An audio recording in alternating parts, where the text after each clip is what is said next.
Hello, everyone, and welcome to day 2 of the 2023 Inspiring Role Models Conference. Thank you for returning today, or if you're new, thank you for joining us. I hope you're all as excited as I am for another day of exciting seminars from our wonderful guest speakers. My name is Brenda Mao, and I'll be your moderator for this event. For the first event of the day, we are featuring Megan Burke, the founder of Cuerdos Clothing. At 13 years old, Megan's mission was to transform random acts of kindness into consistent acts of love. That year, as a freshman in high school, Megan founded the Beautiful Mind campaign, a peer-to-peer mental health education and awareness organization. A decade later, and now a graduate of Villanova University, Megan's passion for mental health advocacy has manifested in becoming a social entrepreneur and founder of Cuerdos. Cuerdos is a gender-neutral line of upcycled clothing with tactile sensory patches to support self-soothing and grounding. Her clothing is donated to mental health programs and individuals across the country. Megan's emphasis on sustainable clothing and hand craftsmanship is intentional, a fusion of love for the planet and for one another. If you have any questions throughout the presentation, please type them in the YouTube chat or in the Q&A feature on Zoom. We'll have time for a Q&A session at the end of Megan's presentation. Additionally, make sure to stay until the end to enter our raffle. And without further ado, please welcome Megan Burke, who will be speaking about growing from and with your cause. All right, thank you so much, Brenda. That was such a great introduction, and I am over the moon excited to be with you all here today. It's essentially a really great full circle moment for me because I started my mental health advocacy in high school, a time that I'm thinking a lot of you are in right now. So again, as Brenda mentioned, my name is Megan Burke. I am the founder of Cuerdos. What we do is we hand embroider tactile patches in strategic places on clothing to guide the wearer into self-soothing positions in support of their mental health. Now, I'll go more into how that came to be later on, but the main goal here for this half hour, 25 minutes we have together is to talk about how you all can identify a cause that means a lot to you and how you can lead your own service projects, organizations, or anything in between in a way that's sustainable, not only for yourself, but for your community at large. Now, to start off, I wanted to bring up a phrase that you might have heard, I definitely heard a lot growing up. When someone asked an adult why they care about a service project they're participating in or why they're doing something, they'd say, "This cause is close to my heart." Now, I'd always think to myself, I mean, we all care about things. I don't know what this phrase is really saying. It seemed kind of an empty answer to me until I started looking word for word at this phrase, specifically that word close in the very middle. This cause is close to my heart. Now, if we could visualize that closeness, I want to confess something to you all today. I am not a very good driver, and I am an even worse parallel parker. Okay, so if I could transport you back to the years when I was learning how to drive, some of you might be going through this as well, and I'm sending you all the strength in the world right now. But I remember the driving instructor would tell me, okay, we're going to learn how to parallel park today. You're going to pull up next to the car in front of the space, get nice and close, and start to back up. All of a sudden, I'd start to hear a "ee." I'd scratch the side of the car, and then the instructor would tell me, okay, cut your wheel and pull into the space. All of a sudden, I'd hear a thud, and my tire would hit the curb, right?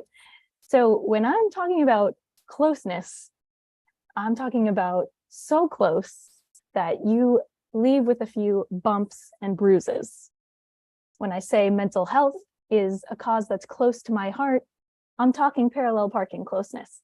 I'm talking that was an experience that left some bumps and bruises on me, on my personhood, and that's why I care so much. Now, I think we all have this. These experiences make us uniquely equipped to serve a cause, but it's also what makes it very difficult to participate or lead in a cause because it leaves some either trauma or difficult experiences on us, where we can be personally invested when we have experienced hardships or experienced loved ones go through hardships associated with this cause. So we feel drawn to act. I learned this over time, that in order to effectively lead change, I need to approach that parallel parking incident. I need to approach what drove me to participate in this service. And that's what I'm going to share with you all here today. And hopefully that can be a helpful framework as you all apply this to your own causes that mean a lot to you, that are very close to your heart. So I have a challenge here today. I know this is me speaking, but I want this to be as interactive as possible.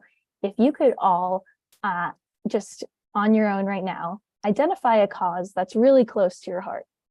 Maybe that's mental health, like for myself, maybe food insecurity, LGBTQ plus rights, racial justice, anything like that. Think outside the box and identify what really matters to you.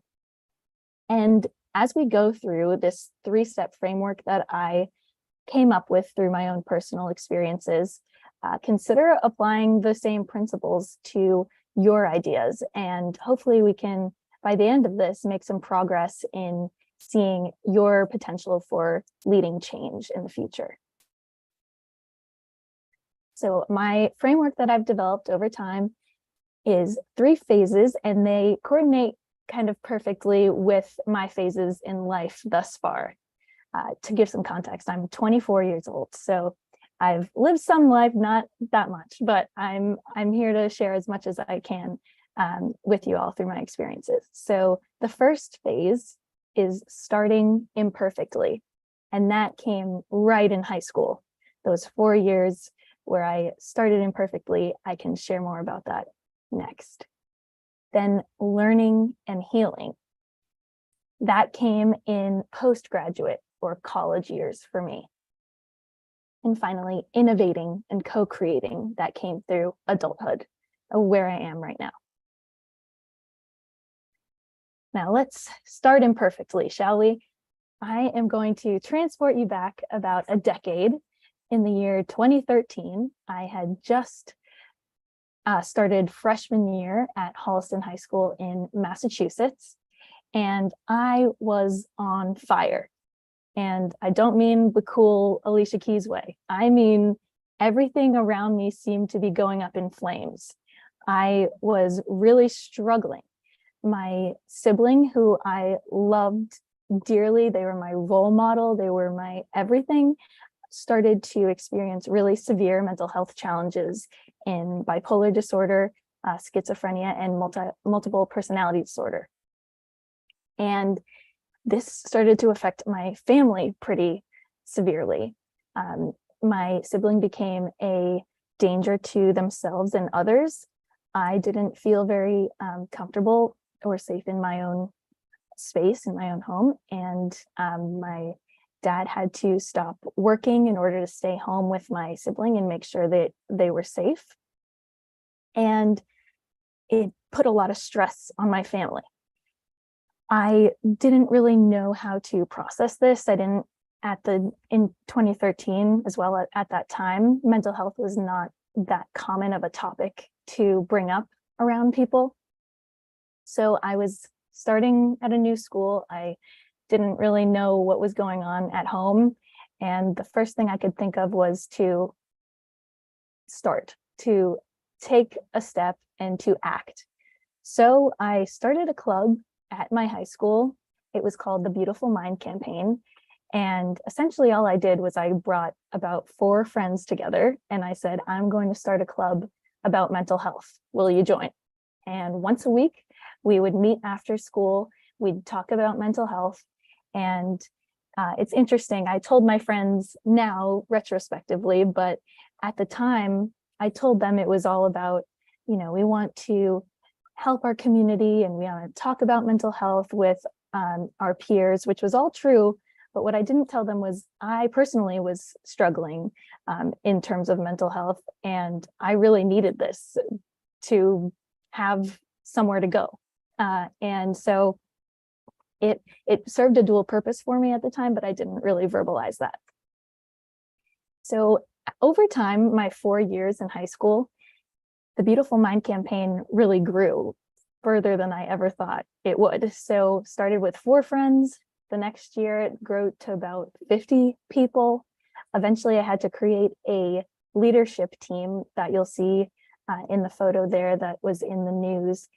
And finally, I started to get folks from different schools in Massachusetts all asking how they could start their own Beautiful Mind campaign chapter. So I developed a curriculum, peer-to-peer mental health education and community building club that spread to several different high schools and also middle schools across the state. At that point, I was also invited to speak at the Massachusetts State House of Representatives, and they were able to recognize the Beautiful Mind campaign as an official club in the state. So at this phase in high school, I started imperfectly because I didn't know what else to do, right? I had the audacity to try and the humility to learn. I didn't know what I was doing, but over time, I admitted that to folks and opened myself up to those opportunities to strengthen and improve what I had already started. And the second point that I really want to drive home to all of you is there's no age requirement to affecting change. You might hear that you need certain qualifications, certain experiences in order to make a difference, which is true in some contexts. You know, I'm not saying go out there and pretend to be a doctor because you need some education for that. But to make a change, no matter how big or small, you do not need to be a certain age. You do not have to have a certain education level. You can inform what you do with your experiences and what's in your heart in order to improve the lives and the culture of just one person. That's all I sought out. And honestly, it was just for my sibling in the beginning. Now, at this point, I graduated high school and I was no longer on fire like I was in high school. I was burnt out as I came into college. I was so used to going at a certain pace that I started to realize I don't have that oomph in me anymore as I started college. Everything that made me eager to create the Beautiful Mind campaign was what was holding me back in terms of my personal development. The sustainability of my mission was at risk because I wasn't taking care of myself and my mental health. I had no problem asking for grant money for my mental health organization, but I couldn't bring myself to ask a friend to drive me to therapy. I was starting to understand this paradox in my life, and it was really eating away at me. So this is the stage in college when I started to process my experiences so that I could be more for the cause that I really care about, which is mental health. So I started committing to learning. I decided to do a sociology program at Villanova University so I could learn about intersecting identities, how gender, race, socioeconomic status, how those all come into play in manifesting how we see mental health and how we approach mental health.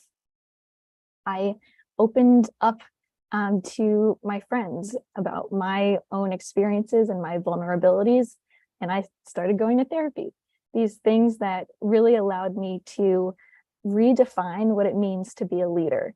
I think all too often we see leaders, especially in public service or in philanthropy, and we see they're very giving of their time and their resources, and we celebrate how selfless they can be. But I think it's time that we redefine what it means to be a leader. A leader first knows how to take care of themselves so they may show up more for others in the future. And that's what this step is all about, learning and healing. I was happy that I was able to take that time and grow and to ensure longevity by preventing burnout. And to my surprise, by taking a step back, I was able to propel forward even faster, even further. And in that way, you'll see this picture to the right. I picked up a roll of paper one day just on a whim, and I started writing down any idea I had, any reflection I had, anything that came to mind. I would write it on this roll of paper, and it has grown exponentially. At this point, it can cover more than a football field in length. Any idea that I ever had, it went on this scroll. I call it a dream scroll. If anyone wants to implement that in their lives, go ahead. You can just give me credit later. And it is a way to journal, but also a way to dream, sketching out ideas. And that's where I came up with the idea for Cuerdos. And that brings me into phase 3, which is innovating and co-creating. When I graduated college, I had taken action in the past through the Beautiful Mind campaign. I had learned more about myself and my cause, which is mental health. And I had given myself the time to heal and consequently to dream. So now I was ready to take action again, but in a way that was more sustainable and more inclusive and innovative. So this is where I can really share more about Cuerdos, which is my biggest passion and what I'm really excited to share. So I started to realize in my own life that when I would sit in class and I'd get nervous, I would start to rub my hands against things. It must have just been a self-soothing technique that I didn't realize I had previously. I would rub my hands against my thighs or on my shoulders, things like that. And it just in a way would make me feel calmer and help me focus on my breathing in the moment. And then I started to hang out with my sibling a little more because we were able to heal our relationship. And I noticed that they would do the same thing. They would rub their wrist area against the side of their pants or on certain textures in order to feel grounded in the moment and also subside thoughts of self-harm. And I got these two different ideas that are coming from two different people, but are the same outcome, which is sensory input for self-soothing. So I started embroidering little dots, little raised dots on clothes in order to provide that texture on clothes. And I just did it for myself and my sibling at first, and then it exploded. Everyone I mentioned my idea to was really interested and really wanted to try it out for themselves. And that's where Cuerdos was born. So again, coming from a personal experience, a cause that is so close to our heart that it hurt for a while. But Cuerdos has grown to be sent to folks across the country, different mental health organizations. And these are just a few examples of folks that are very excited and happy with their Cuerdos clothing. You'll see some people like a texture for their self-soothing in their pockets. So it's really hidden and inconspicuous. Some people like it on their shoulders. I like that one because it also guides you into a self-hug. And then also by the hip area, I've seen a lot of folks enjoy as well. So these are just a few examples of happy Cuerdos folks. And to sum it all up, I just wanted to share some of the really cool experiences also that have come from Cuerdos. We've been able to go to different conferences. We actually have a partnership with the New England Patriots where we had a workshop where young people were able to embroider their own clothes. So it brings that concept of agency and dignity, the two main tenets of Cuerdos, to everyone. Everyone has the agency or the autonomy to provide themselves with a self-soothing technique and the dignity to wear whatever they want, because our clothing does play a really significant role in our self identity and how we identify ourselves to others. So with the New England Patriots, I'm not sure if you can imagine a linebacker holding a needle and an embroidery hoop, but it did happen. It was really cool. Their active participation in mental health causes has been really helpful in destigmatizing mental health challenges, because we also apply that stigma to men, how the idea of emotion is not as welcome. So having the Patriots involved is really important to us. We've also been on the news twice, which was really cool. Being able to see the manifestation of the one idea I had on literally laying on the floor of my dorm room with this scroll of paper that looked kind of wild for a while. But once it came to life, the dream scroll really came to life as well.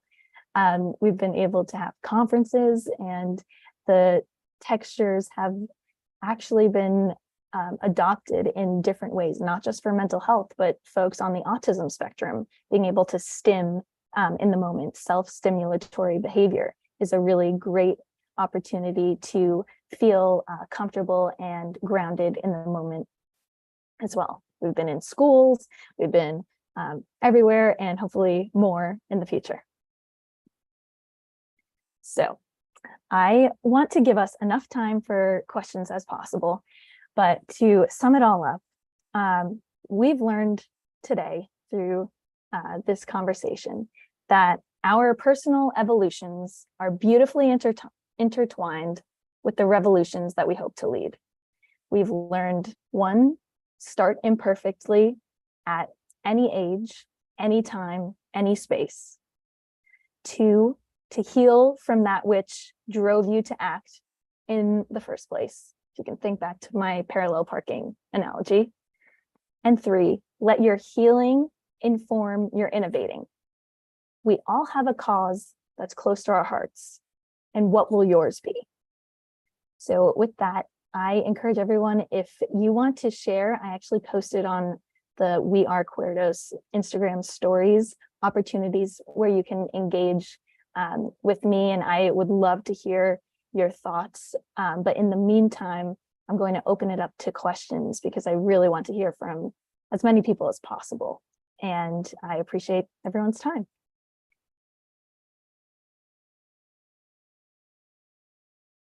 Thank you so much for your presentation, Megan. It's really wonderful to hear about how you turned something that was originally a source of pain to you into a source of comfort for millions of other people. Additionally, I really thank you for being so open and vulnerable about your struggles throughout this entire process, because I feel like we don't hear about that enough. It's okay to fail sometimes. It's okay to feel struggling, to feel like you're struggling. All right, so now we're going to move on to the Q&A section of this conference. So I will be reading off questions from Zoom and from the YouTube chat. So first of all, one person asked, what do you recommend doing to avoid burnout? I love this question, and I love that you're thinking about it. So to avoid burnout, because obviously I didn't do a fantastic job the first time around, but over time I've really evolved in coming up with a way for my own habits to develop to avoid burnout. So one quick tip I have is to identify hobbies that you have nothing to do with school, or maybe if you have a job or anything that you're monetizing. Separate those. And you have I know we are in a culture right now, especially with social media, that folks feel the need to monetize or share with the world every hobby that they have. I encourage you to keep a few things sacred, keep a few things to yourself. If you really love to draw, if you really love to read, keep those habits in your back pocket as things that you know are just for you. They are your safe space, and they're your life raft, basically, that you can come back to and feel more yourself. They're not supposed to be tied to any external source of validation or anything like that. They can just be activities that you enjoy in and of themselves. And next is one concept that I wanted to drive home in the Querdos slide, which was focus less on qualitative measures of impact. Those are important, but they're not everything. Focusing on what are the one-on-one interactions that you've had that have really made a difference? What are the times that you've made someone's day? Those, as they add up, make a huge difference. And that will lessen the burden that you have on yourself in constantly having to improve, or you'll want to improve, but constantly wanting to do more and more and more.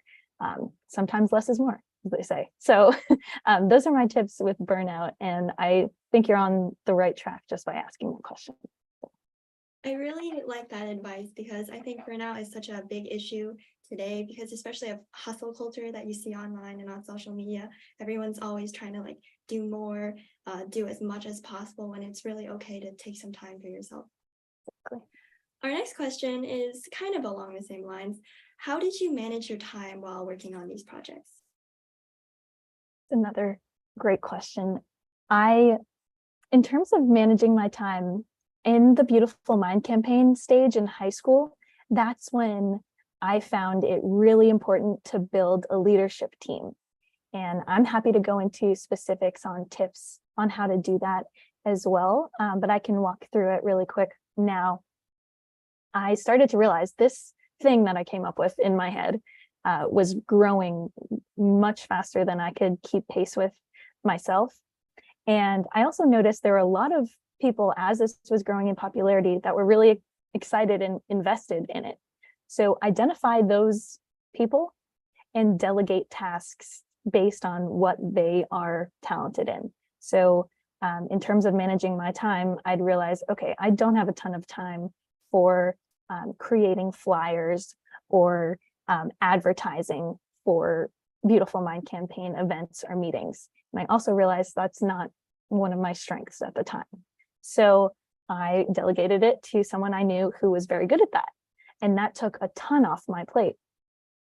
Identifying the gifts and the skills of everyone on your leadership team is essential. They were all able to have something that they take pride in as well. So you're really building a community in that way. And that is a really good sign of a leader, someone who is not just at the top and doing everything, but sharing experiences with everyone and showing opportunities for growth within all of their peers. So I'd say delegating is the first thing. And then time management is, it's a tricky one because we all want to dedicate more time to the things that we enjoy, but we all always have, homework. We have, maybe you're in sports, maybe you play an instrument, things like that. I also want to encourage you to maintain those things that you really enjoy. Just because one aspect of your life, say a service project, is really taking up a lot of time or really stressful, does not mean you should stop all the other things that bring you joy. Again, find ways to delegate in that way, so you'll be able to maintain a balanced life. Thank you again for such a wonderful answer. I also liked how you incorporated some good qualities of a leader into your answer, because that's kind of what this conference is about. Our next question is, what are some tips you have for people that want to create something similar to your Beautiful Mind campaign at their own schools? Oh, this makes me so happy. Okay, so first thing that I did was I wrote up a little proposal, just why I think it's important, what might be lacking at your school, and what need you might be filling with this club, and present that to either a principal or a trusted teacher who can then be your advisor for a club. And then you both go together to the principal or the vice principal just to present this idea. A little behind the scenes to how the Beautiful Mind campaign grew, actually. When I presented my idea to my principal, I remember him looking at me thinking, okay, you've been in this school for about a week. You're a freshman. I think you're just a little too eager. I'll let you do it, but we're not going to give you funds yet. You're not going to be recognized as an official club until you get about a year under your belt. So that first year, when I just had my friends hanging out with me and we talked about mental health, we weren't in an official club. We had to prove ourselves. So we created a portfolio and we wrote up statistics and we engaged with different groups and we took photos and we wrote up proposals. All of this combined, we put it together and we present it to our school's superintendent and school committee. And at that point, they voted on whether or not we would be accepted as an official club at my school and given funds as an official club. So that was kind of more of a behind the scenes look at kind of the process. But I would say starting out, really sitting down and identifying what might be missing in your school. Maybe it's a culture that is too focused on hustle, too focused on test scores, and you're hoping to provide a safe space for folks to come and just talk. What are some topics that you would want to bring up? Maybe have some bulleted ideas of what those conversations might look like. And just going to a trusted educator or administrator to see what they think. As I mentioned in that first slide about the Beautiful Mind campaign, there's no age requirement to affecting change. And in fact, a lot of educators, they are in education because they believe that fact. So they want to support you in leading whatever change that you want to see in your community or the world at large. It just takes that one step to step out of your comfort zone and ask. Thank you so much. It's so incredible that you managed to do all of this as like a freshman in high school. I feel like a lot of freshmen these days are kind of scared to start any clubs. So thank you for telling us that once again, it's okay. Our next question is, what difficulties did you face when starting Quartos? Oh man, when starting Quartos, the difficulties were definitely managing my time. As I mentioned in that first question, it's difficult having a passion outside of the traditional things that take up your time, like a job, like school. It's time consuming, definitely. But Quartos actually came very naturally, and the biggest struggle that I had that I then turned into a strength, which I'm really grateful for, is I was so nervous that I was spending all this time ideating, thinking about this idea. For goodness sake, I made a 100-foot long roll of paper about it, and I kept thinking to myself, okay, if this doesn't become a real thing, how embarrassing would it be that I just came up with all these ideas? I spent all this time writing this out and nothing ever came of it. It wasn't as successful as I thought it would be. It wasn't as popular as I wanted it to be. Once I took a step back from that thought and reevaluated, well, why am I doing this? Am I doing it so it becomes popular, or am I doing it because it's helpful to me and it's helpful to my sibling, and that will make a big difference in our lives? That's the shift that was really important to me. Reevaluating and redefining what success means. Success is not being on a billboard. Success is not being widely popular and a household name. Success is, especially in service and in philanthropy, in supporting a certain cause, is qualitative impact. Is someone's life better because of something that I implemented? And I could say for my sibling, it most definitely is, because I have never seen them take off the shirt that I made for them. It's something they wear basically every day. And the community that's been built around Quartos has improved my quality of life and that of my family's substantially. So, and I've heard just great feedback over time. So that was my biggest struggle, but turned into a strength. Yeah, another really great point. We often focus a little too much on numbers and statistics, like how much revenue are we generating or how many people are involved in this, when really we should, like, as you said, take a step back and just think about, did we make someone's life better? So Megan, thank you once again for such an incredible presentation and for taking your time to answer all of these questions, but that is unfortunately all the time we have today.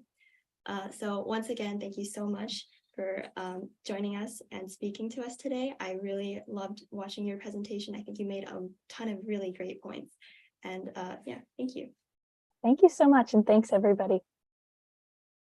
All right, next we are moving on to our raffle. So once again, these are our raffle prizes for this year.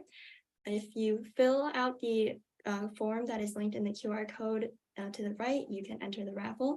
As a reminder, the more presentations you attend and listen to, the greater chance you'll have of winning a prize.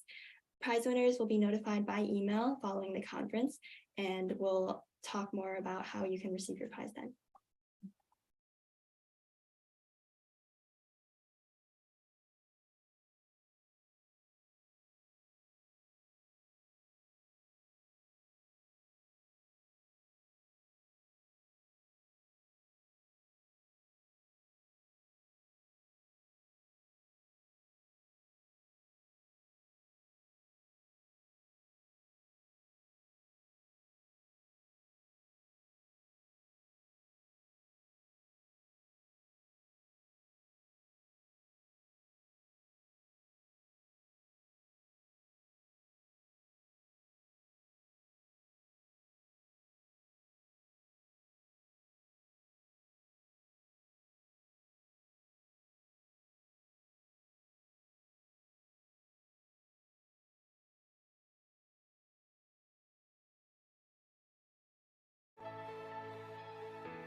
Everyone, I'm Matthew, and I will be your moderator today for the upcoming event.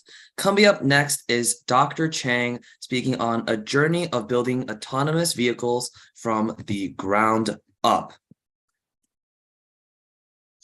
Dr. Chang is a tech lead manager and software engineer at Zoox, where she applies planning and machine learning techniques to solve autonomous driving for urban dense environments. She serves as an associate editor of the IEEE Transactions in Transportation Electrification. She holds a master's degree and PhD degree from mechanical engineering from the University of Michigan, Ann Arbor.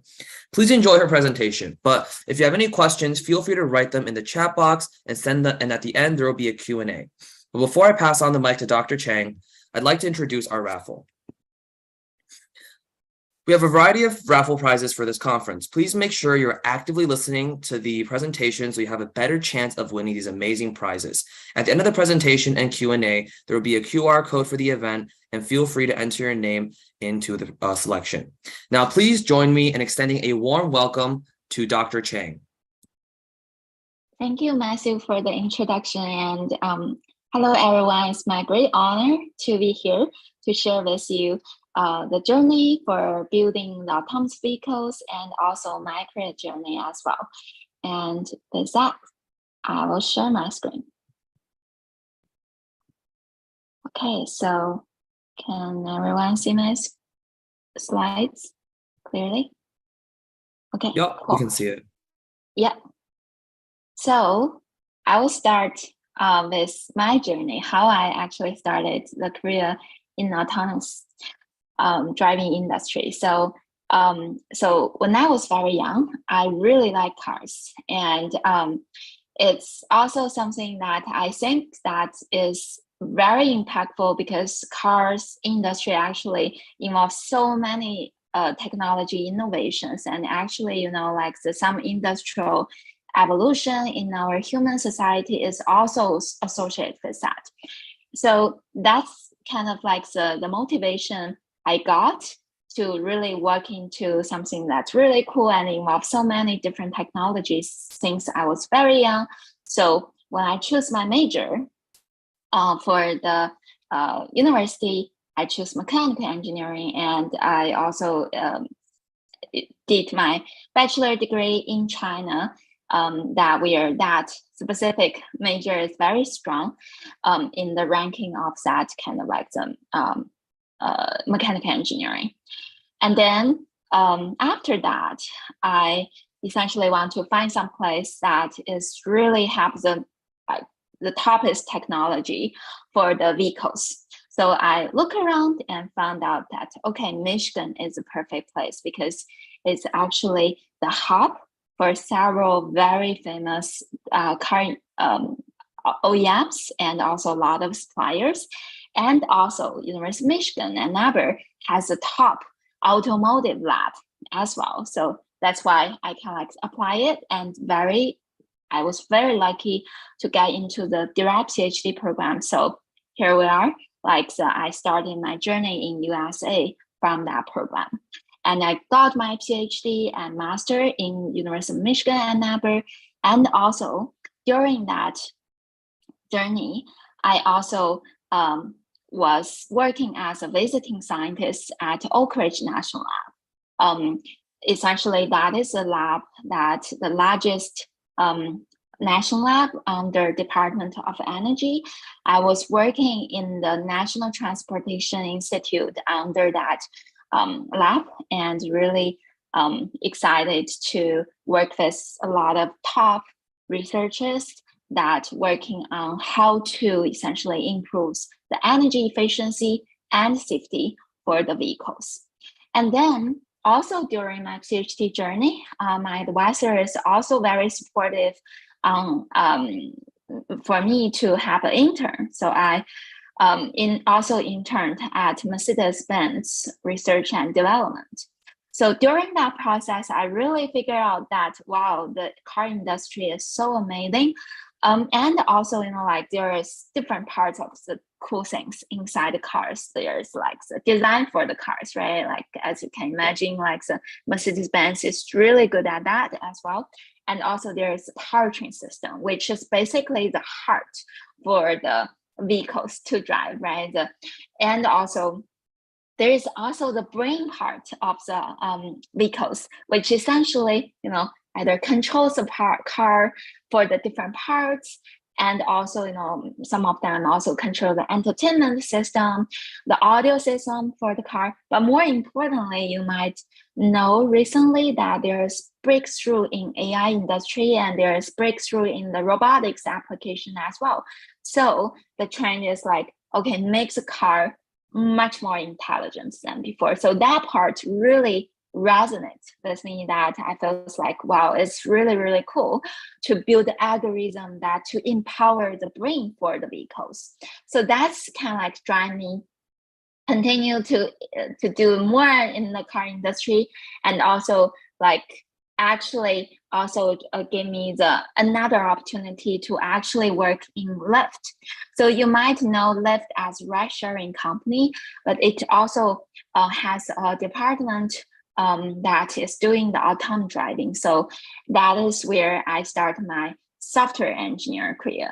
So there I was working in the so-called level 5 department, building the autonomous driving stack for the ride sharing fleet.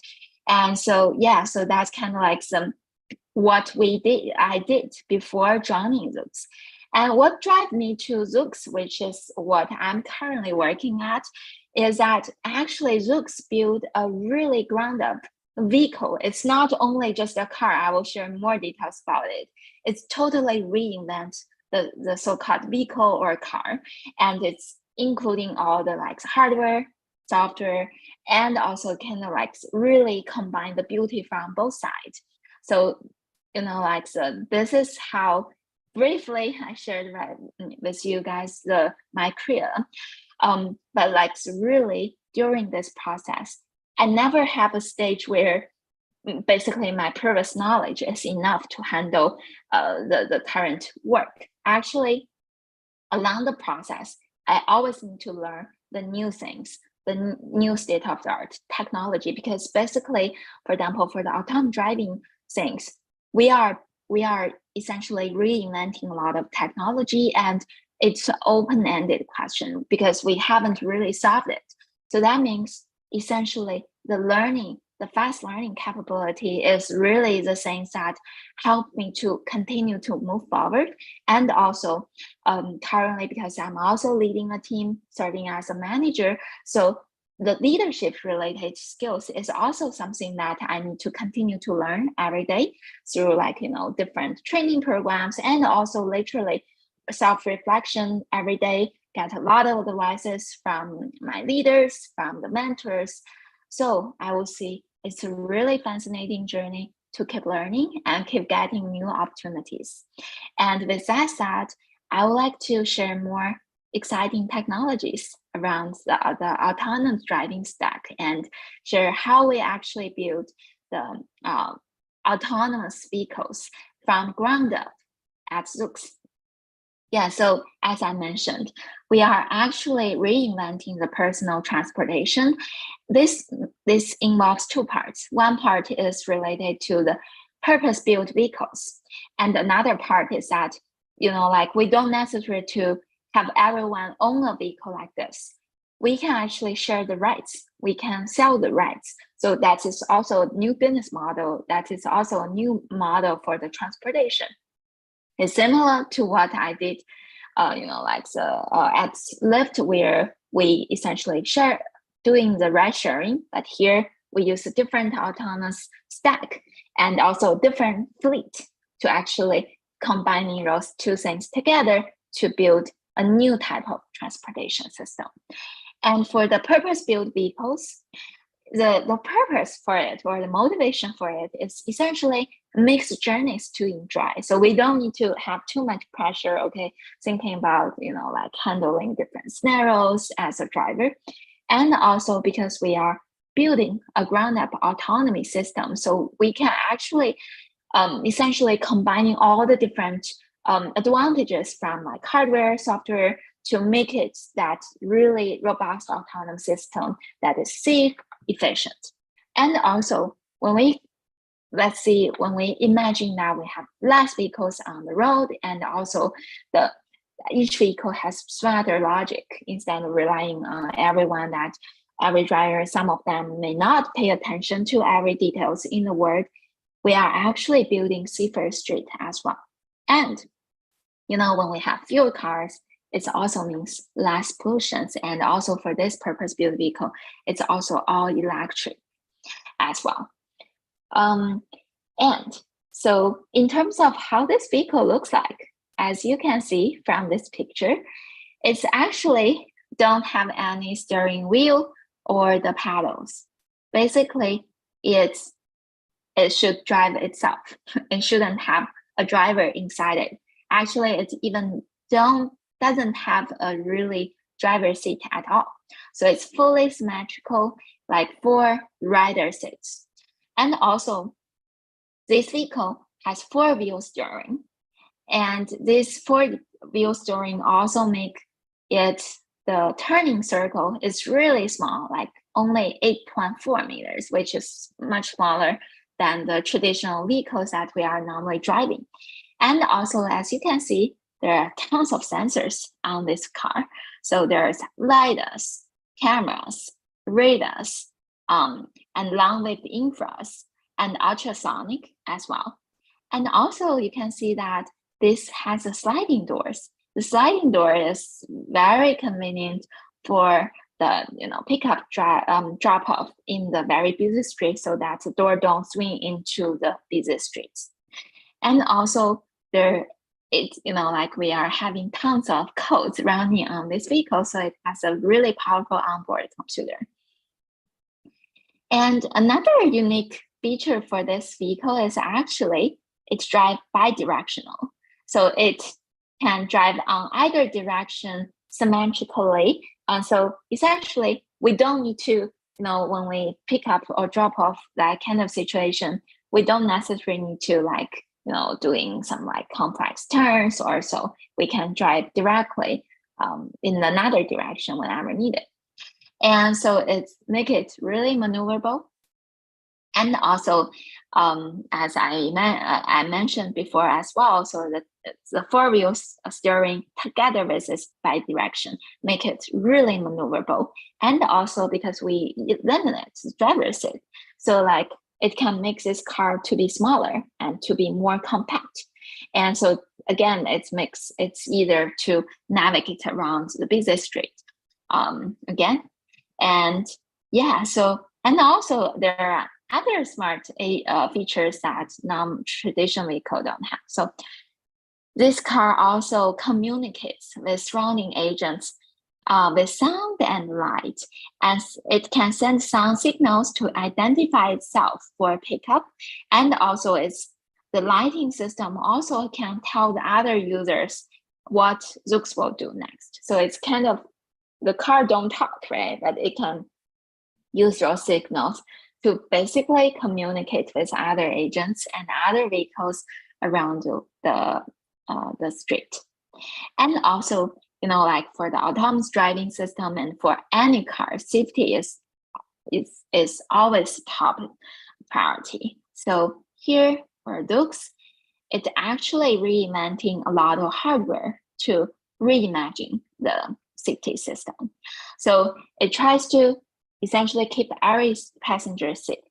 And as we can see, there's a very unique airbag system that is actually inflates around the neck, chest, and also the surroundings for every riders. And so every riders are protected equivalently. And also, when we think about the safety strategy, it's not enough to be as safe as cars. We actually need to be much, much safer. And with that said, that means we essentially need a fundamental shift from reactive to the proactive safety. And we also call this strategy prevent and protect. And there are tons of inventions going through this kind of safety system, and there are hundreds of patents surrounding around this kind of invention as well. And so where we are currently, actually, Zoox is running on this, ground up vehicles is actually running in California. And here is a videos showing you how we actually tested it out to make sure it's safe across all different scenarios before we even put into the public street. So you can see through the bad weather, in the private track, and also the snowy, and we also have crash test and those things.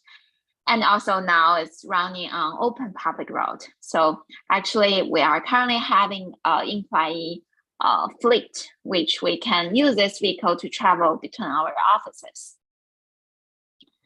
Yep. So I'm going to share next how we actually make this work. More specifically, I will share more about the autonomous system where I am currently working on as well. And so for the autonomous system, for the autonomous driving vehicles, there are some common architecture that a lot of companies are using.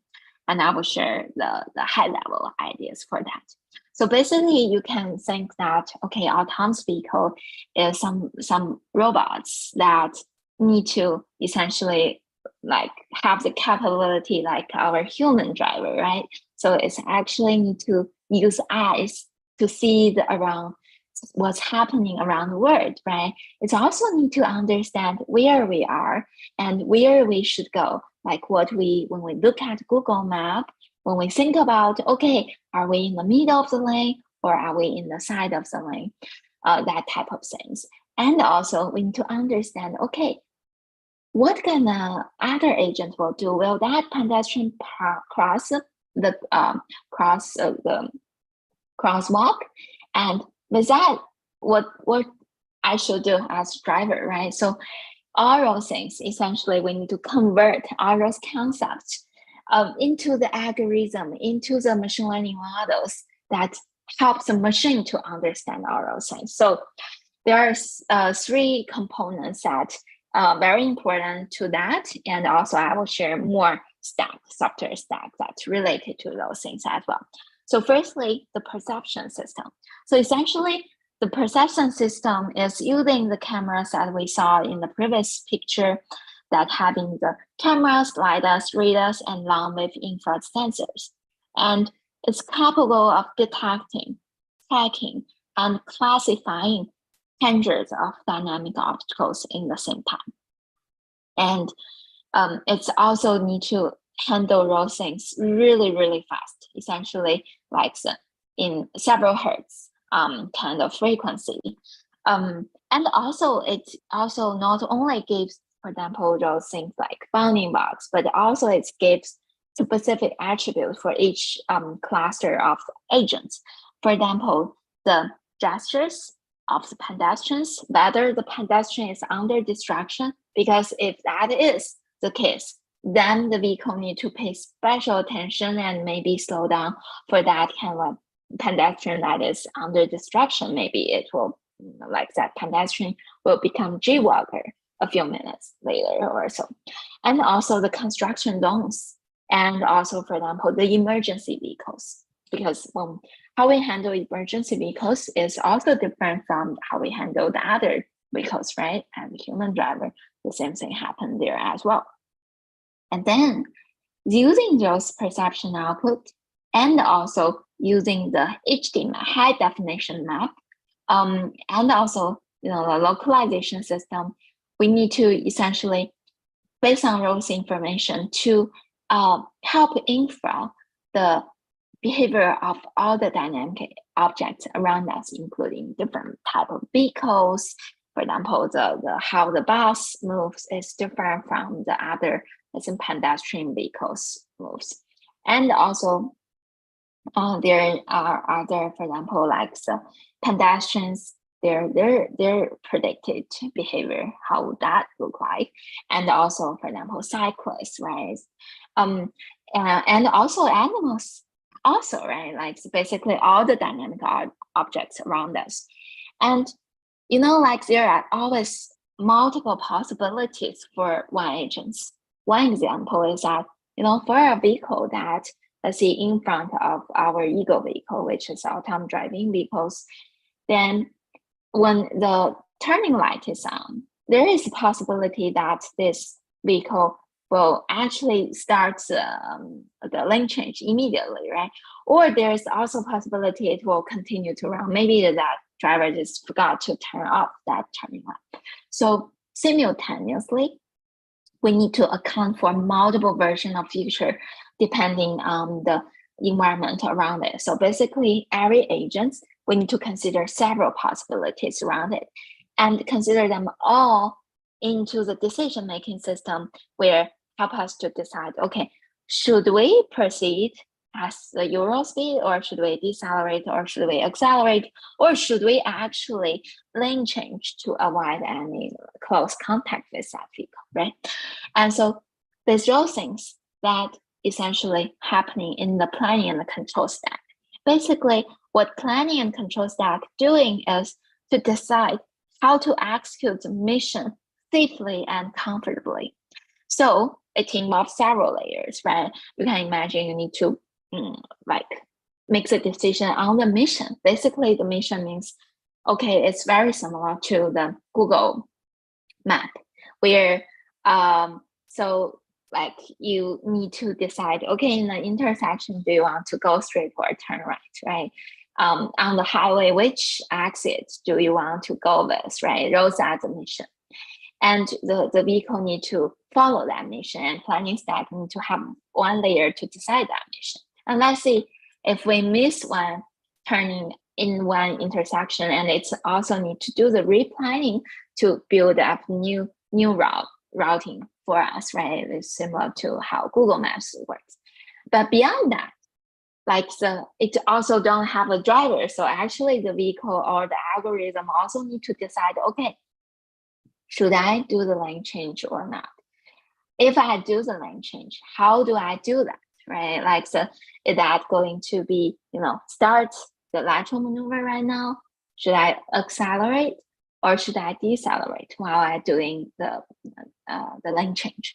So those things related to acceleration, braking, and steering are all also a part of this stack. And also, it's actually also need to make sure that the controller can execute that planned trajectory very accurately. And actually, our stack makes that control much more precise than human driver. So we can, let's see, if we generate a trajectory that we want the vehicle to follow, right? The trajectory means a spatial temporal waypoints. And the vehicle can actually follow those waypoints in the centimeter accuracy. And as we can imagine, as a human, we not necessarily control the vehicle in the centimeter kind of accuracy, right? We sometimes maybe move slightly further to the curb or slightly closer to the curb, right? But this vehicle is much more accurate than that. That also means it's also safer in terms of the control capability as well. And beyond that, we also need to have the mapping system, where I want to share with you some cool videos as well. So here,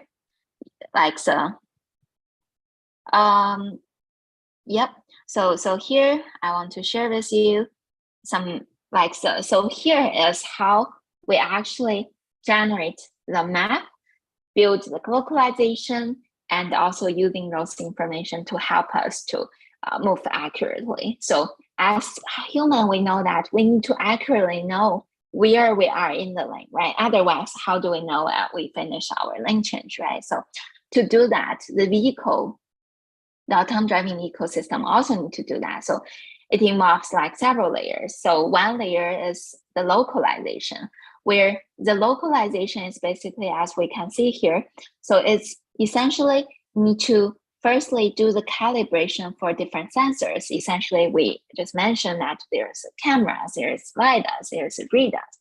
They need to calibrate those sensors so that they can doing the job simultaneously well together, right?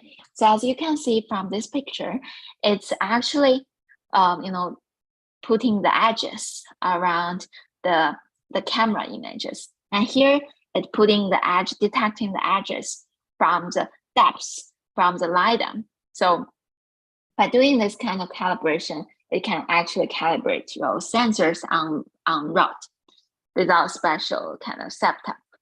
And then from there, you can actually using those well-calibrated sensors to help us to localize the vehicles on route.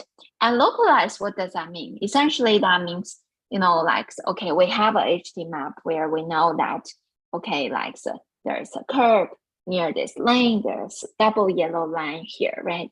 Then we need to know on the real time, okay, how close are we relative to that double yellow line and relative to the curb. So that is what localization system do. So as you can imagine, in order to do the control and planning accurately, we need to really have very good localization system. And also here is showing the 3D map.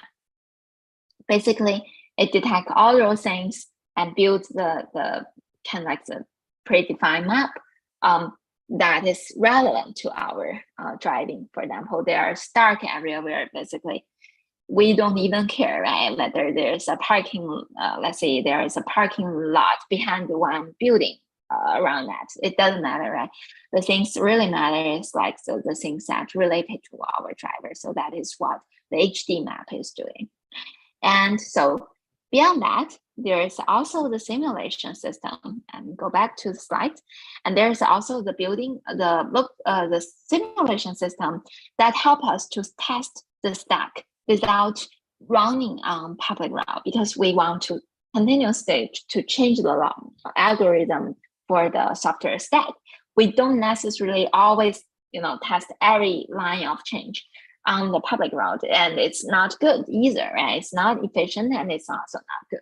So we have a simulation system really help us to do the simulation before we even put the vehicle on road. It helps us to run like millions of miles without, like spend tons of money and tons of like human resources to do that. And also it helps us to essentially accelerate the evaluation process by helping the vehicle to encountering more complex maneuver situations in the simulation environment. And also it helps us to essentially iterate faster as well. Yeah, so that's kind of like a brief overview about our software stack. And also beyond that, I also encourage everyone, when you started, like your undergraduate study or master program, you are also welcome to apply for the opportunities at Zoox. And we have tons of great opportunities here. And also, like, that's the end of my presentation. I'm happy to take any questions. Thank you all. All right. Thank you so much, Dr. Chang, for the inspiring speech and presentation. I'm sure everyone learned a lot. Now it's time to address some of the many questions that were given in the Q&A box. So starting off, the first question that I received was, how much horsepower does a Zoox car have?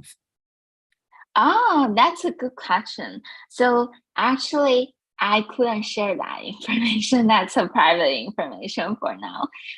But like, so I think someday when we actually sell the rides with the customers, and when you have the chance to actually take the rides, it's not very long. Waiting should be soon. You should also get that information as well. For now, it's a confidential information that I couldn't share. Classified information, of course. So the second question we received was, being a female engineer in a male-dominated field is challenging. Do you have any suggestions for any female students who are interested in pursuing a similar field? Yeah, sure. So yeah, that's a very good question. And actually, funny enough, when I was choosing my major, like before my undergraduate study, a lot of people actually suggest me, okay, you should actually choose some major that is more suitable for women, because like obviously mechanical engineering, like the people have stereotyped that, okay, most boys actually do that instead of girls, right? But when I think about this, I actually think that, okay, it doesn't matter what's the gender is. It's more about like what's our passion is. So the thing is like really what really matters, like what you are good at, what you are really passionate, what do you think that you can most reach your fullest potential in the world. Like as a human, we really want to reach our fullest potential. It shouldn't be restricted as any predefined constraint at all. And also, I will see for the industry like this, it's super valuable to have different diversity, like women engineers from different background. Because let's imagine a world that, okay, only male engineers working on the autonomous vehicles. Then when they design it, it might not consider enough factors that affect every riders later on, because as customers, there are tons of women, there are tons of children, there are tons of elderly people, and even, for example, like disabled people. We all need those people, those minds in the process in order to make this product suitable for everyone and acceptable to everyone. So that's how I think about this. And I would say along the journey, it's definitely challenging. One thing I can share is that actually, in the process, I always find the situation that, for example, in the competition, I was only winning in that team, or I was only winning that in the finalist of that competition. And, like there are sometimes that we need to stay overnight to solve some problems. And, like it's also kind of like, so, okay, that normal? It's not normal, right? Like for women to stay overnight for in the room that solving those kind of hard technologies with other female engineers. But I think it's okay. It's just like a fact. And how we think about, as we encourage more women engineers in the process, the situation will be better. And I think we should have more encourage women to be in this journey. And I would also share another thing is like, actually along the whole journey, I actually got a lot more opportunities because I'm also women, because sometimes your voice is also valuable because you provide a unique point of view. And sometimes because of we have like different mindsets, sometimes we also can think out of the box to provide some innovative solutions as well. And also, there are a lot of like the male engineers and male classmates are willing to help us whenever we need it. So I would say just go for it if you have the passion on it, and you will find that this journey might be easier than the traditional industry that is you see tons of women there, because that is a different type of competition as well. Like when you have an open-minded, you always find the support and also like the encouragement along the way, and there's tons of people are there waiting to help you as well. I also like the saying that when the student's ready, the teacher will come. I also encountered similar situation along my journey as well. So when I really think that I am willing to take some advices from mentors, they are always there to help me as well. So just pursue it, I would say. All right. Thank you for that inspirational advice. I'm sure that was really helpful for a lot of our female audience who maybe were interested in pursuing a similar field. Another question that we got was, do you think autonomous vehicles will be mainstream for, ordinary people like you and me? Could you elaborate on mainstream? I think what they mean by mainstream perhaps is, commonality. You see them on the streets often. Kind of imagine almost like Tesla nowadays, I guess. Yeah. Electric cars nowadays. I think that's what they might mean by mainstream. Yeah, I think someday it will be, because there's tons of advantages with that. It's safer. It's also like, so for example, when we actually use this algorithm across tons of vehicles, it's also actually cheaper than cheaper than Uber or like the Lyft that needs the riders to actually drivers to actually drive it. but it's a process. It won't happen overnight.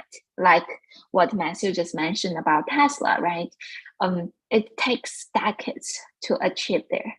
Actually, when GM started the electrical vehicle related, innovations, it's like many decades ago actually. So it's a process. I would say someday it will become mainstream, but like it's needs several generations to make that happen. And all the audience here are really, you guys are actually maybe the main power to make that to be the mainstream. All right, thank you so much. I think for time reasons, we'll go ahead and do our last question, and that is, what do you think is technologically possible to achieve with these cars in the next 20 years? You mean is that possible, or what's a major difficulty to achieve that? Or I think, I think potentially what they're curious about is with the interest in Zoox and all that we're seeing right now, where could we potentially see this technology go, let's say 20 years in the future? Oh, I see. Yeah. So actually, our vehicle is running in the dense urban environment already. So in Seattle, in Las Vegas, and also in San Francisco busy street. And so we haven't really opened that to public yet, because we want to, really make it really robust, and also build all the ecosystem around it, right? Like the operation around fleet also. So I will see in 20 years, I think it's possible to be, you will see that across different major cities. Maybe not in some like really like the areas that has much less population, because for this kind of vehicles to get enough profit, it needs to run in a relatively dense urban environment to generate enough revenues around that to make it operational, meaningful for the business case. But for a lot of other vehicles that using some other like technology, for example, the ADAS system, it will become a normal thing or common thing for all the personal vehicles, and we already see that trend. So I would see it's more like a process. Currently, you are already seeing that, okay, a lot of ADAS system is already installed for the new generation of the vehicles from a lot of OEMs. And actually, for example, for Tesla, autopilot is a standard thing, right? FSD, you need to buy it. But for the other OEM, it's also a trend. So gradually, more personal vehicles will have more smart logic or smart sensors installed with them. And then the fully autonomous fleet, like Zoox, will become more and more accessible and larger fleet along the way. So eventually, I will see these two trends will emerge, and it will become the normal. All right. Thank you so much, everyone, for all the questions. And thank you, Dr. Chang, for taking the time and answering all of them. Right now, before we hop into our next event, I'd like to take a minute to, again, go over some more raffle prizes. If you'd like to, potentially win some of our prizes, make sure you enter the raffle selection from the QR code. Make sure you attend additional presentations so you have a better chance of winning. And without further ado, real quick, feel free to scan this QR code to enter the raffle to win some of our awesome prizes. Thank you so much. It's also my great pleasure to be here. And also feel free to connect with me on LinkedIn. I'm happy to enjoy more conversation with you guys. Yeah, thank you so much again, Dr. Chang, for taking the time today. Thank you so much. It's an awesome event.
Hello, everyone, and welcome to the third event of IRM Day 2. My name is Olivia, and I will be introducing our next speaker, Ayanna Christie. As a native from Brooklyn, New York, Ayanna is a proud first-generation American, creative strategist, and serial entrepreneur who learned how to make nothing into something from an early age. She used her English degree from Dartmouth College to launch her career at Booz Allen Hamilton and fiercely compelled stakeholders and developers alike as a senior product strategist. Most recently, she drove incubation product sales strategies for Google Cloud and is now the Chief Product Officer of literary lifestyle brand Bond and Grace. As founder of her startup studio Veracity, she helps creators live lives they've only imagined. Throughout, Ayanna keeps contributing to others by releasing potential, encouraging excellence, and sharing and continuous learning. If you have any questions during Ayanna's presentation, please feel free to write your questions in the chat. After her presentation, there will be a Q&A section where some questions will be answered. Of course, make sure to pay attention during her presentation in order to join the raffle later. Stay to the end to have a chance to win a few of our prizes. And now, everyone, please join me in welcoming Ayanna Christie and her panel on how to build a professional path. Thank you, Olivia. That's such a great introduction. I really appreciate it. Thank you all for having me here today.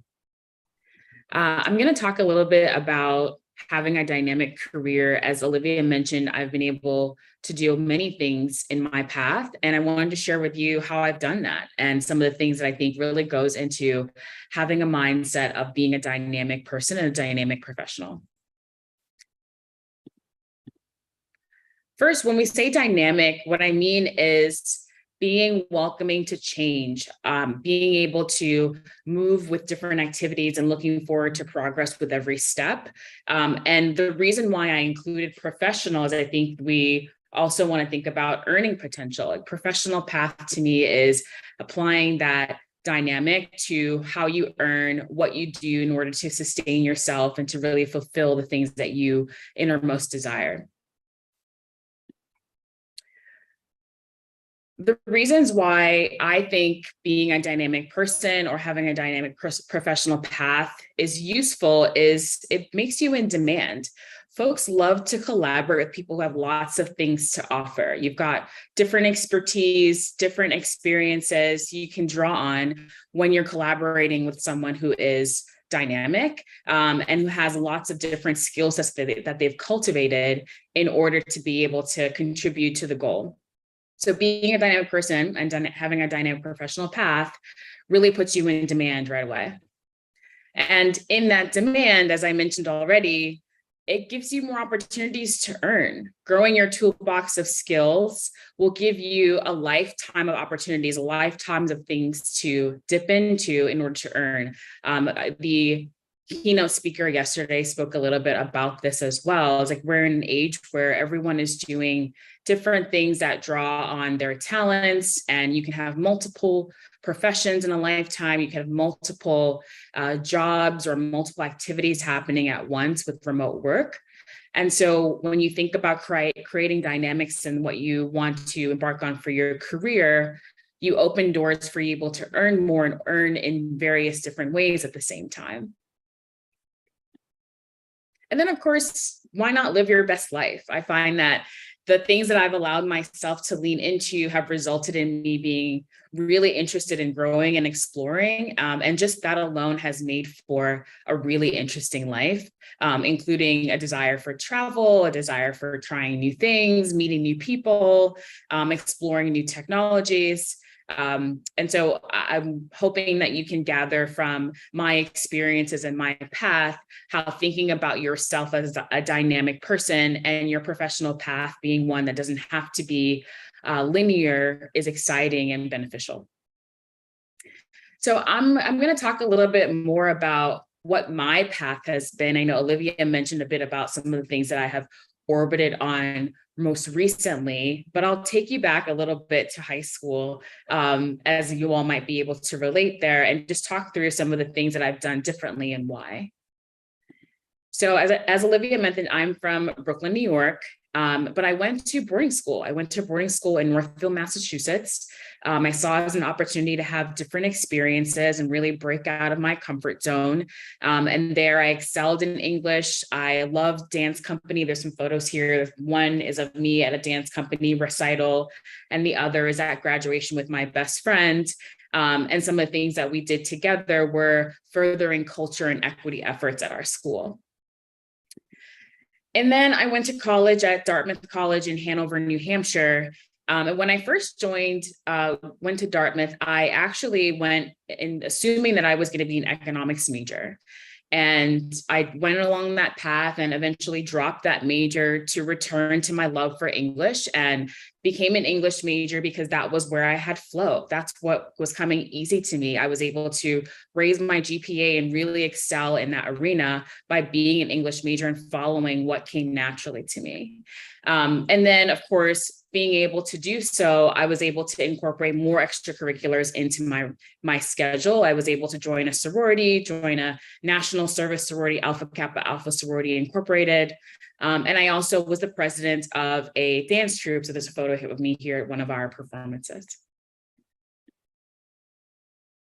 And upon graduating Dartmouth with an English major, I wanted to earn exponentially. I wanted to do something that would make my parents proud of their investment in me, but I also really had a knack for public policy. I was still really involved in equity efforts on campus and beyond.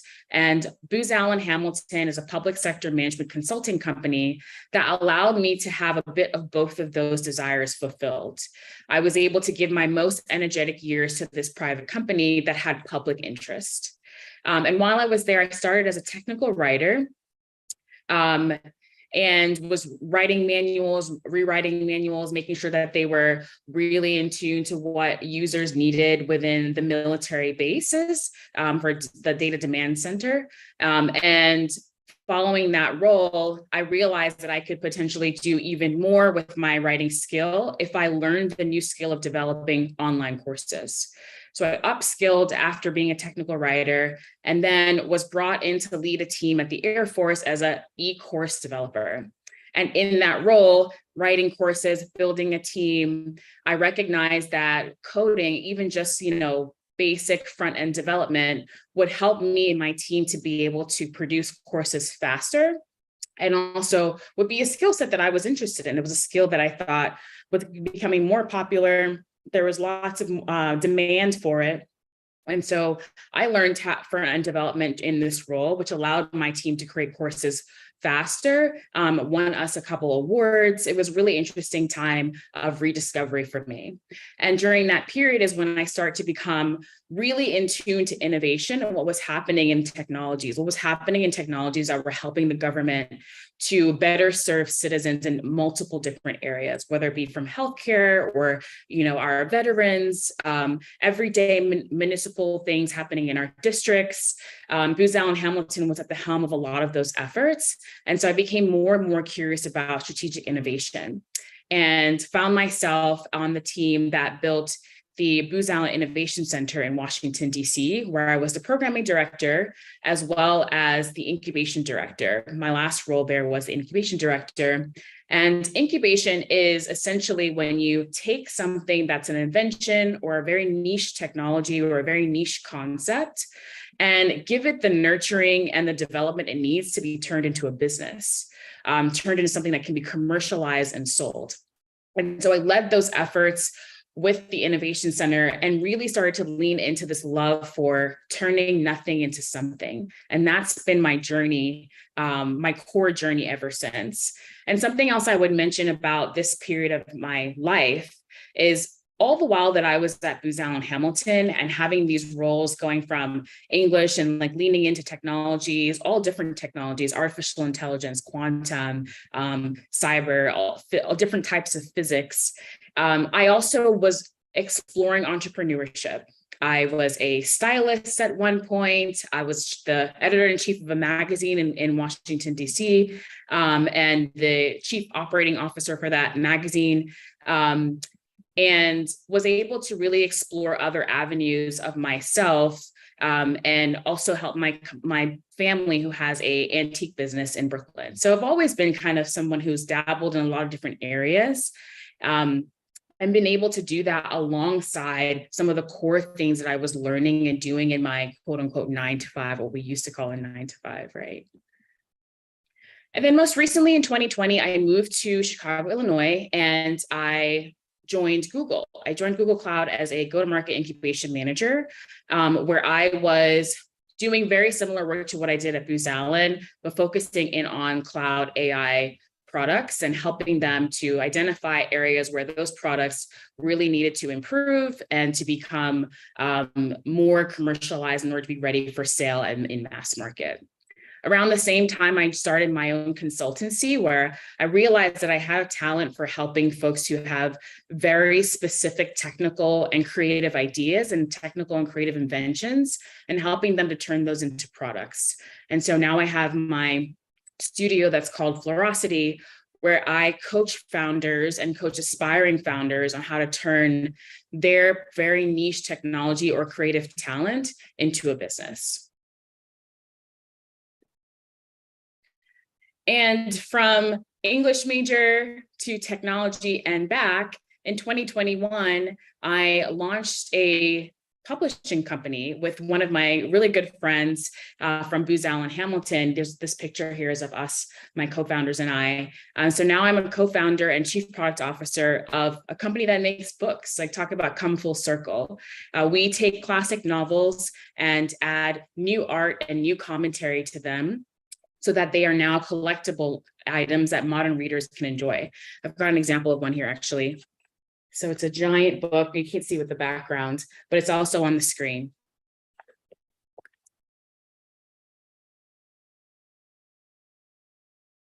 When I think about my dynamic path, there's been so many titles that I've had. When I was getting ready for this conversation, I was reflecting on all the different things that I've been able to do. And I want to encourage you all to think about your life as opportunities for you to have these different roles and these different titles. Two people that came to mind that also remind me of this dynamic, era that we're in. Jessica Alba is an actress who was pretty well known when we were, when I was in my youngest years. And now she is the founder of a $1 billion company that creates non-toxic cleaning products. Another inspiration is Frida Kahlo. Frida Kahlo actually had her mindset on going to medical school and wanted to be a doctor. And now she is one of the, the staple names of an artist and activist of our time. So I want to take a second for you all to reflect on some of the things that you want to see in your lifetime. What titles would you want in your dynamic path? If you can go to the mentee and drop in some titles of things that are coming to mind as we talk about the dynamic paths that we all can have, should we focus on that as an opportunity. Let's see what we've got coming through. Pull out your phones, grab the QR, or you can go straight to the site with the code here. I'd love to see some of the titles that you all would love to have. Entrepreneur, doctor. I'm seeing a couple coming through. Artist. I think it's fair to say that we're all artists in our own right. Driver, engineer, nice. I've had some dreams of being an engineer myself. Change maker, that's a great one. Innovator. Chemist, awesome. Excellent. Chef. I think I'm a chef sometimes too. Awesome. Thank you for your participation. And before I close, I just want to talk about some of the things that have helped me to maintain this perspective and maintain these opportunities for having a dynamic path. I think it's really important to lean into education of all forms. I think our youngest generation knows this best because you all have lived in this hybrid world. You understand that there's information all around you. You can learn from each other, learn from different forums, learn from workshops, webinars, people who have been starting companies in your high school and your colleges. there's just so much education that's all at our fingertips, and it's really up to us to decide what we want to ingest. Next, I would say is working smarter and not harder. Just, reflecting again on the fact that we live in this world where we have so much access to time. Where we work and how we work is so important for how much you can actually get done in a 24-hour period. So using those hacks that work for you, taking notes by hand, does that work for you to clear your mind so you can really focus on what's happening for the day? Like those types of productivity things are still really important, even as we're in a digital world. Thinking about how do you make sure that you're maximizing your time in a smart way so that you're not constantly going against the grain and working harder than you need to. Looking out for new skills, as I mentioned, when I was at Booz Allen, I joined the company as an English major, and many of the professionals that I work with were very technical, and there were other, skill sets around me, lots of folks with PhDs, lots of very specialized professionals. And I looked out for ways for me to add new skills to my toolbox and opportunities for me to be able to have my company resource that, or for me to learn from someone else who has a PhD in, something very specific. I think it's important, if you want to be on this dynamic path with me, to think about what new skills you can pick up along the way and how you can really resource and extend yourself in order to have different opportunities in your lifetime. And then I would talk about leading with curiosity. I think it's important to escape the comfort zone, right? Think about when you find yourself in a routine, and while routine is good for structure, there might come a point where you decide, I feel like that I'm not pushing myself to do something that I really can do at this time. What else can you be doing to maximize your efforts? What else can you be doing to maximize your youth? It's a really special time to be able to explore while, it's you on your own, kind of thinking about your future, and your future is greater than your past. Achieving a habit is something that my parents taught me from a very age. My professors, my mentors, is when you achieve something just as simple as, getting through your to-do list, if you make that a habit, now you've unconsciously made achieving a habit for yourself, and that starts to translate in other areas of your life. And last but not least, I'll talk about failures as lessons. I think there was a whole buzz maybe 5 years ago about failing fast, and there's been more debate about what that really means. However you define failure, I think it's important that when you feel as if you haven't reached your goal in the way that you intended, that you look back and try to find what is there for you to learn. What could you have done better? What could you have done better to respond to the impact of that failure, and really find yourself in a space of continuous learning versus defeat. So great, I'm going to hand it back to Olivia. I would love to jump into some of these questions that I'm seeing popping in here, but thank you so much for your attention. Thank you so much, Ayana. That was a wonderful presentation. Let me just open up the presentation and we will get started with some questions.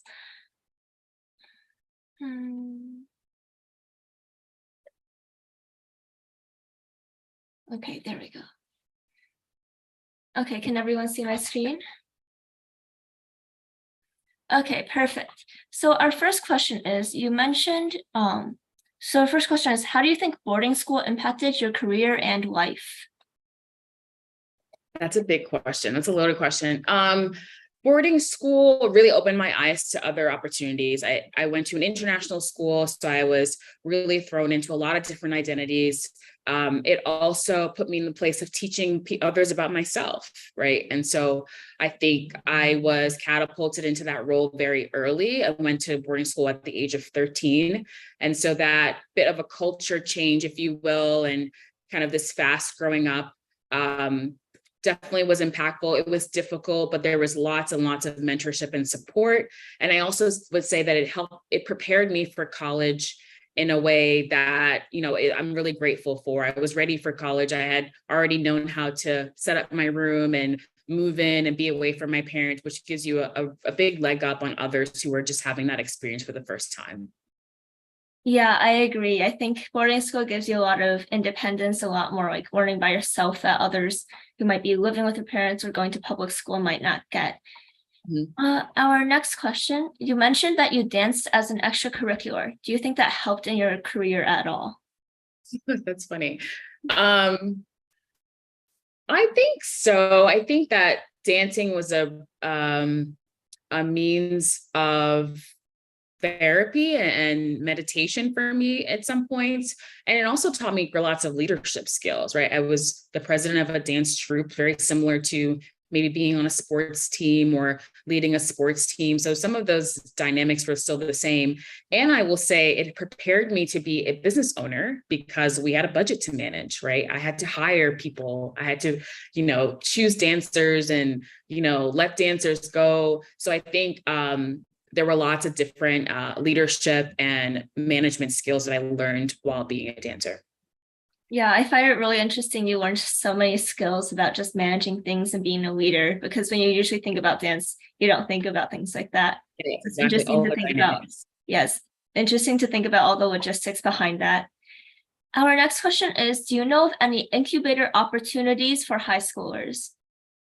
There's times I think that incubators and accelerators are doing an amazing job at understanding that young people are creating businesses earlier than before. I don't have any names off the top of my head, but there's definitely lots of resources. I would say look at universities. If you're interested in incubators in your area, look at universities. Most universities have an entrepreneurship program now, and therefore they have incubators that include high schoolers. Thank you for that as well. Next, how do you balance being dynamic and not overexerting yourself? That's a good question. I take long vacations. I love to unplug. When I'm unplugged, I'm unplugged. I think that it's also important to create balance and, have good friends, have good, people around you, lean into things that bring you joy and knowing, when enough is enough on a given day, etc. Mm-hmm. Yeah, I agree. It connects a bit to what we learned in a few of our earlier panels about separating your work and your hobbies and just having a really healthy environment and community around you. So I think that's some really good advice. Next, what are some challenges you faced while creating your startups? Man, that's a big question. I mean, a startup is a challenge. Let's start there, right? There's nothing easy about deciding that you're going to create a startup and then create something that's super niche that hasn't necessarily been done before, adds even more complexity. Some challenges maybe that I'm facing now, I would say, are prioritization. Like we have so many ideas that we want to put out into the market, but we have limited investment. There's not infinite money in the world. That's not infinite money for any company. Every company has to prioritize, even a Google, a Meta, Amazon, etc. So I would say one of the challenges that we have experienced most recently is prioritizing what we focus on. I see. That's really interesting to think about as well. Next, how did you navigate working with a team? I'm not sure what this question means. What do you think, Olivia? I'm guessing they're thinking about how do you overcome any issues you have with teamwork? How do you lead when you're in a team? Things like that. Yeah. I've always been someone who leans into communication styles, like understanding how people communicate can tell you so much about how they approach problem solving, how they approach collaboration. And so I think working with a team, I try to ask a lot of questions around how people want to communicate, what works for them, what they're thinking. Because while we all have our own convictions, especially if I'm leading the team, I do want to ensure that my morale on my team is high and that folks feel heard and listened to, even if I'm the one that's having the final decision. Yeah, I agree. It's really important to listen to what everyone else has to think about as well in order to ensure that everyone's happy. Yes, sometimes easier said than done. Yeah. Next, how did you get funding for your startups? Did you invest money yourself or reach out to investors? What were some challenges you encountered while getting funding? Yes, that's a good question. So our startup is funded by a single investor. And I want to see the rest of the question, Olivia. So let me go back here. Yeah, sorry about that. It's okay. a single investor. And that is my recommendation. There is tons of money. There's infinite amounts of money. I think if you set your mind to the fact that there is always money to be earned and always money to be found, then you start to see these opportunities. There's lots of funds where you can apply for either, funds with no strings attached, meaning that you don't have to any equity that's tied to it. There's lots of grant opportunities out in the market. There's lots of ways to get started. And even more so than funding, I know you didn't necessarily ask this question, but I would say knowing what problem is you're trying to solve with your startup is the first step before you even think about funding. Yeah, I think that's a really good answer. On that note, I just have a personal question. Okay. For like high schoolers or teenagers who are trying to make their own business, how do you recommend they like convince an investor or someone to give them money for that? Because not many of them do have the resources themselves to create a startup, and they don't often have a good portfolio behind them to prove that they're like ready to do this. Yeah. Again, all these are all really great questions. I would say focus on the solution.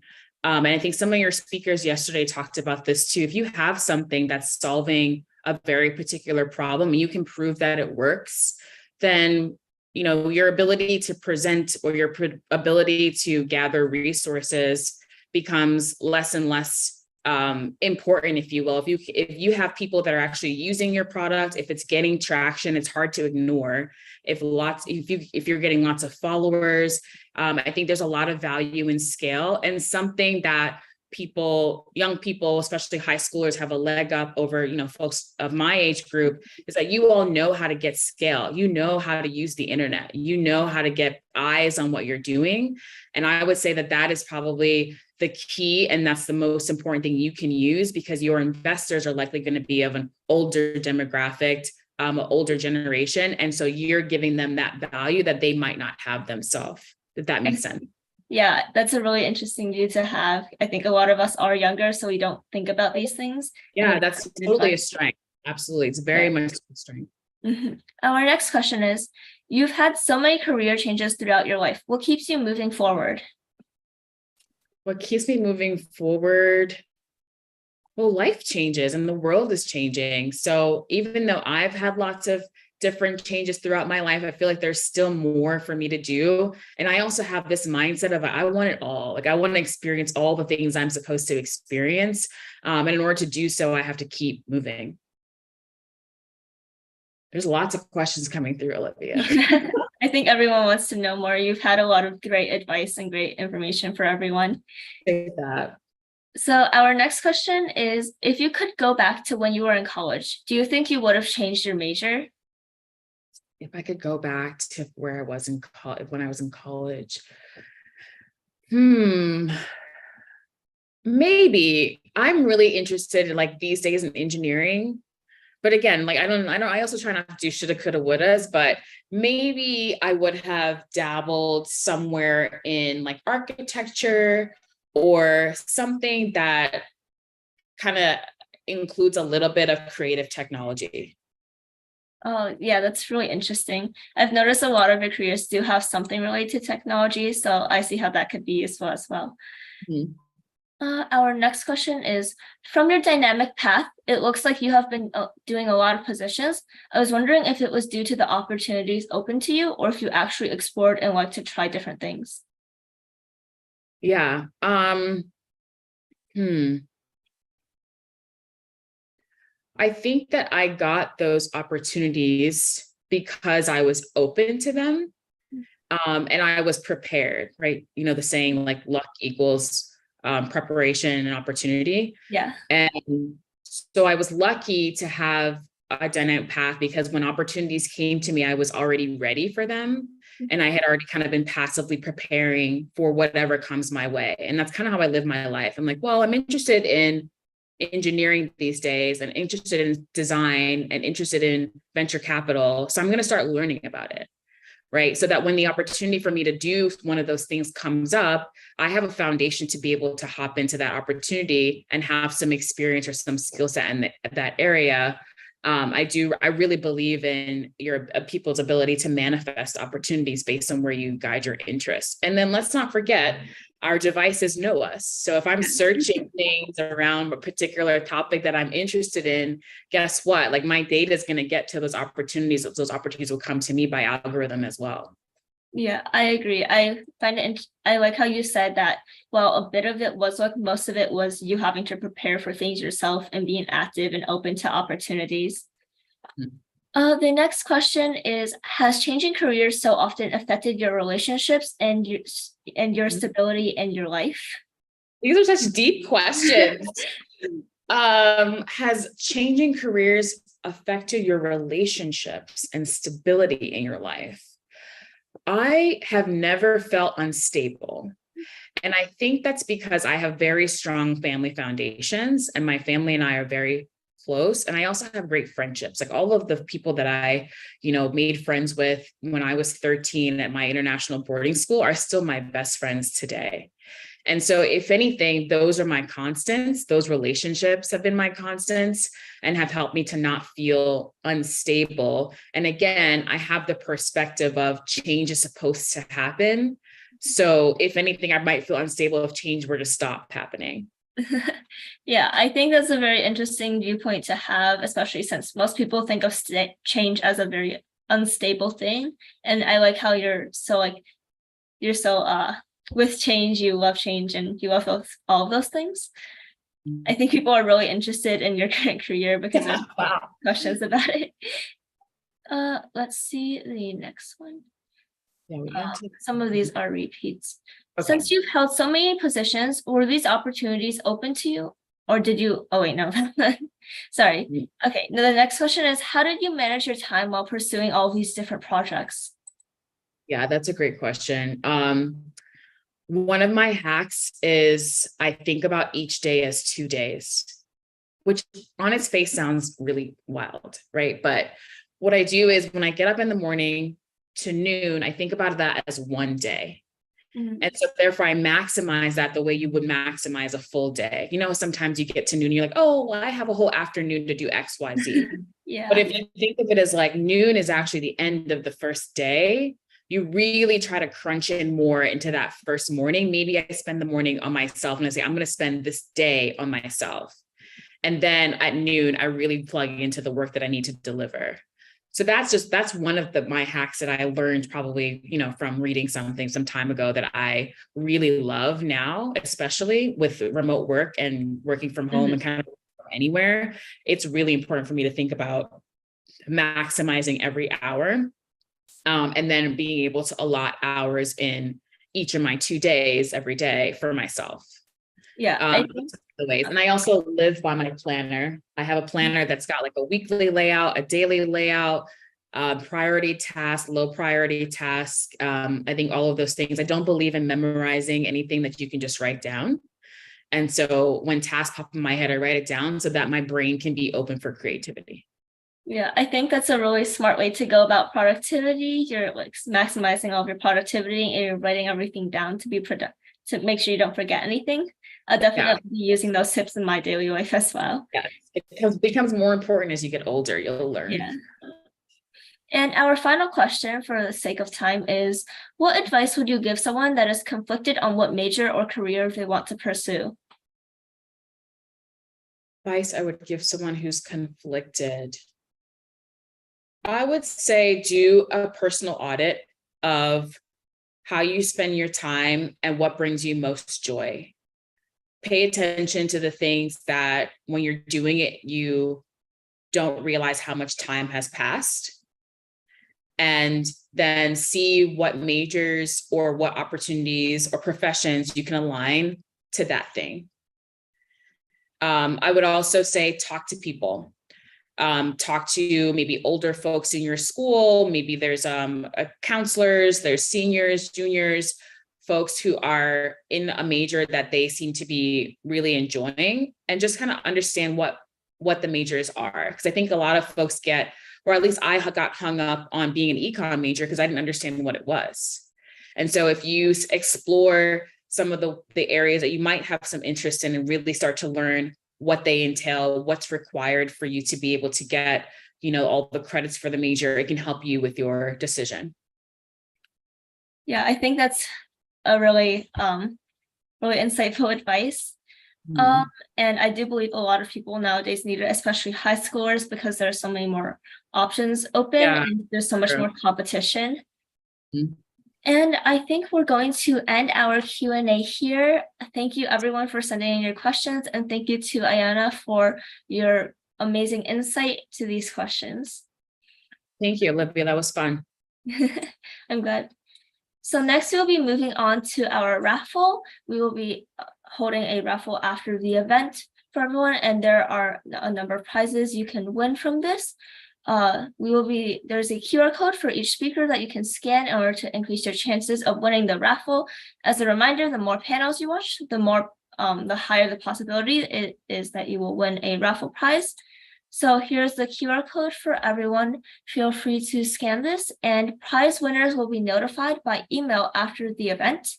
Make sure to join us after the break for the last event of the day with Yai and Jin.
Welcome to the closing ceremony, our final event for the 2023 Inspiring Role Models Virtual Conference.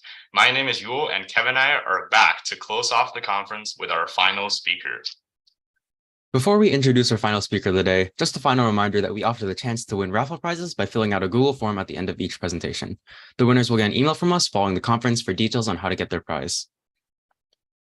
Now, without further ado, let me introduce our closing speaker, Ms. Yayun Jin. Yayun is an accomplished AI and machine learning scientist at Microsoft with a passion for empowering professionals in their careers. She's also a great leader in the nonprofit sector, serving as the president of Secure Europe Club, an organization dedicated to building a strong community for professionals.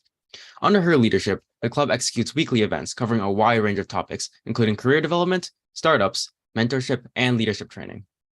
In addition to her corporate and nonprofit work, Yayun leverages her industry experience as a career coach, guiding over 100 new graduates and professionals into their dream jobs in the tech industry.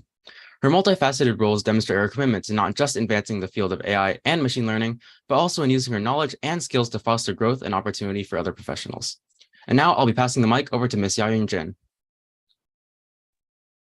Thank you. Thank you so much for the introduction, Kevin. And let me share my screen.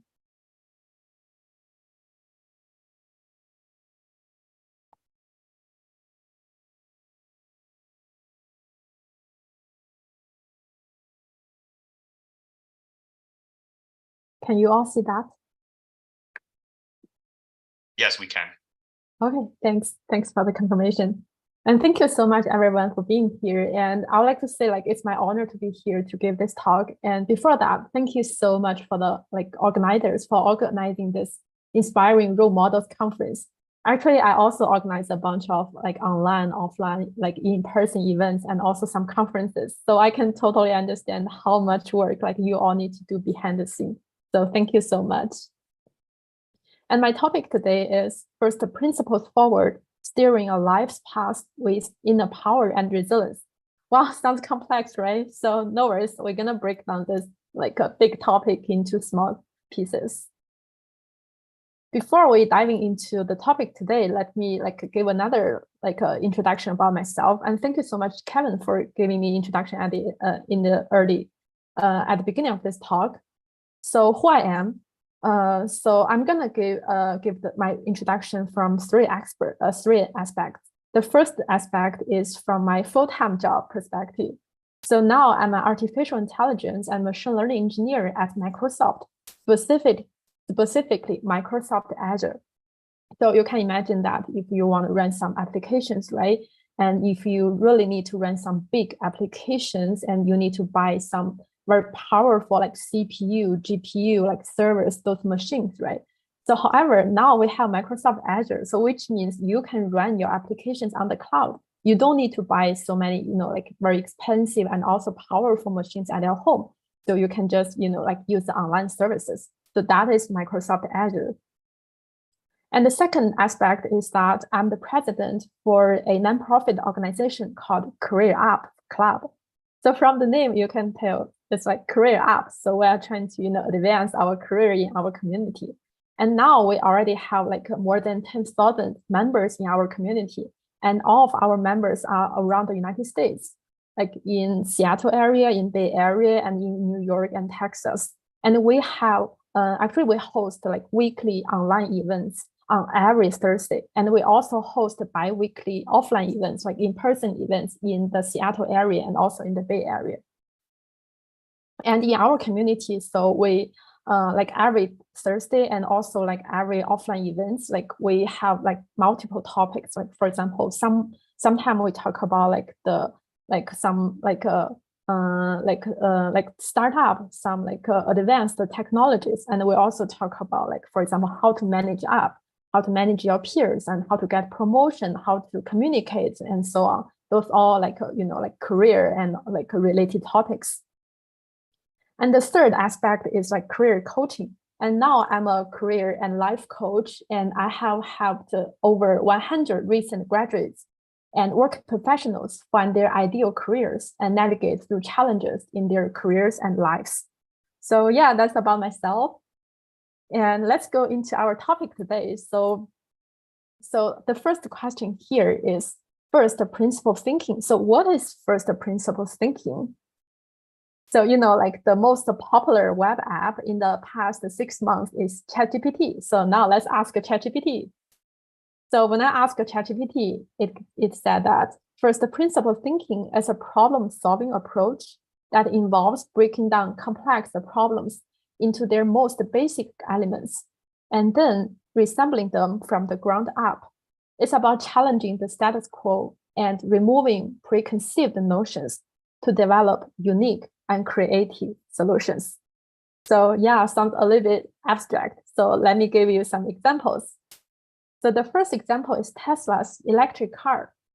When Elon Musk decided to, create an affordable, high-performing electric car at Tesla, he didn't just look at existing electric vehicles and try to improve them.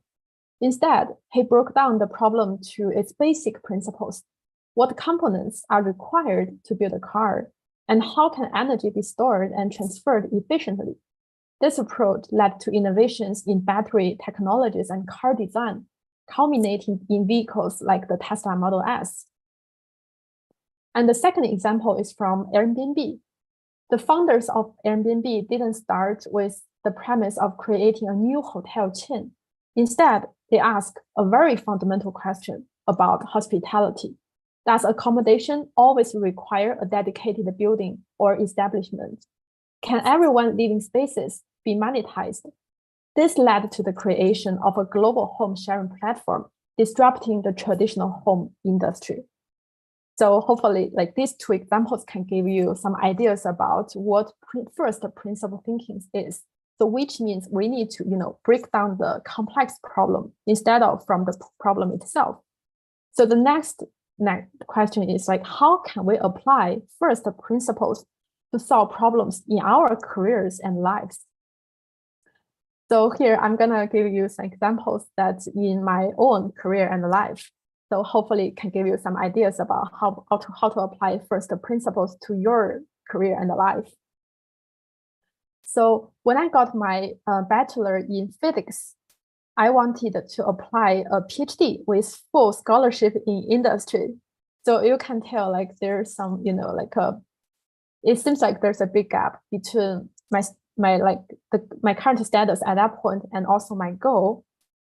And also I received lots of comments like from the people around me.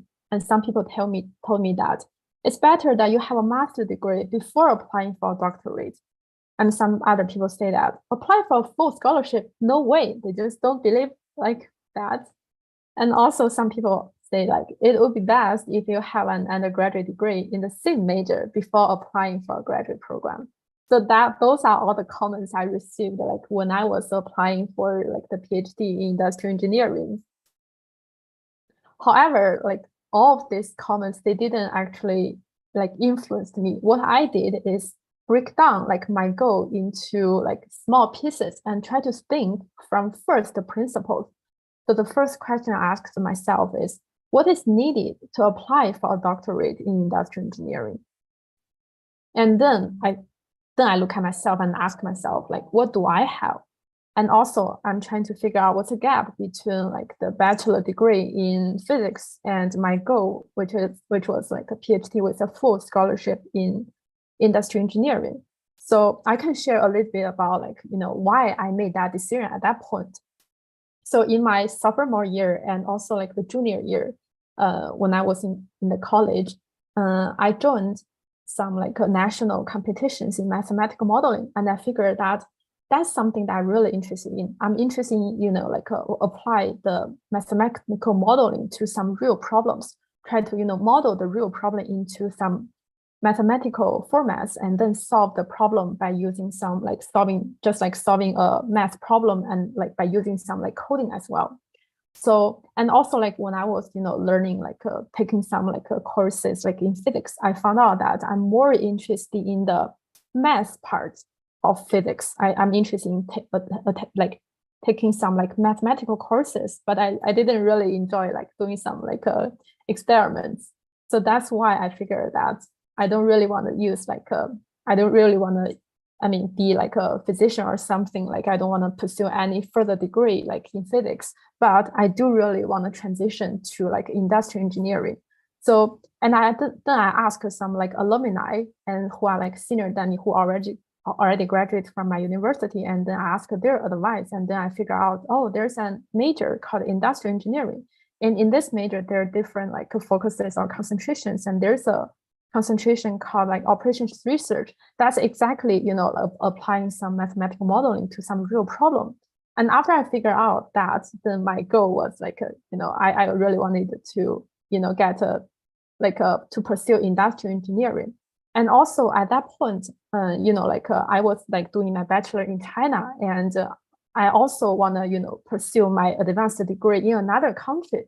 So that's why I decided to, applied for some like advanced, applied for graduate programs like in other countries, like including the United States and also some countries like in the Europe.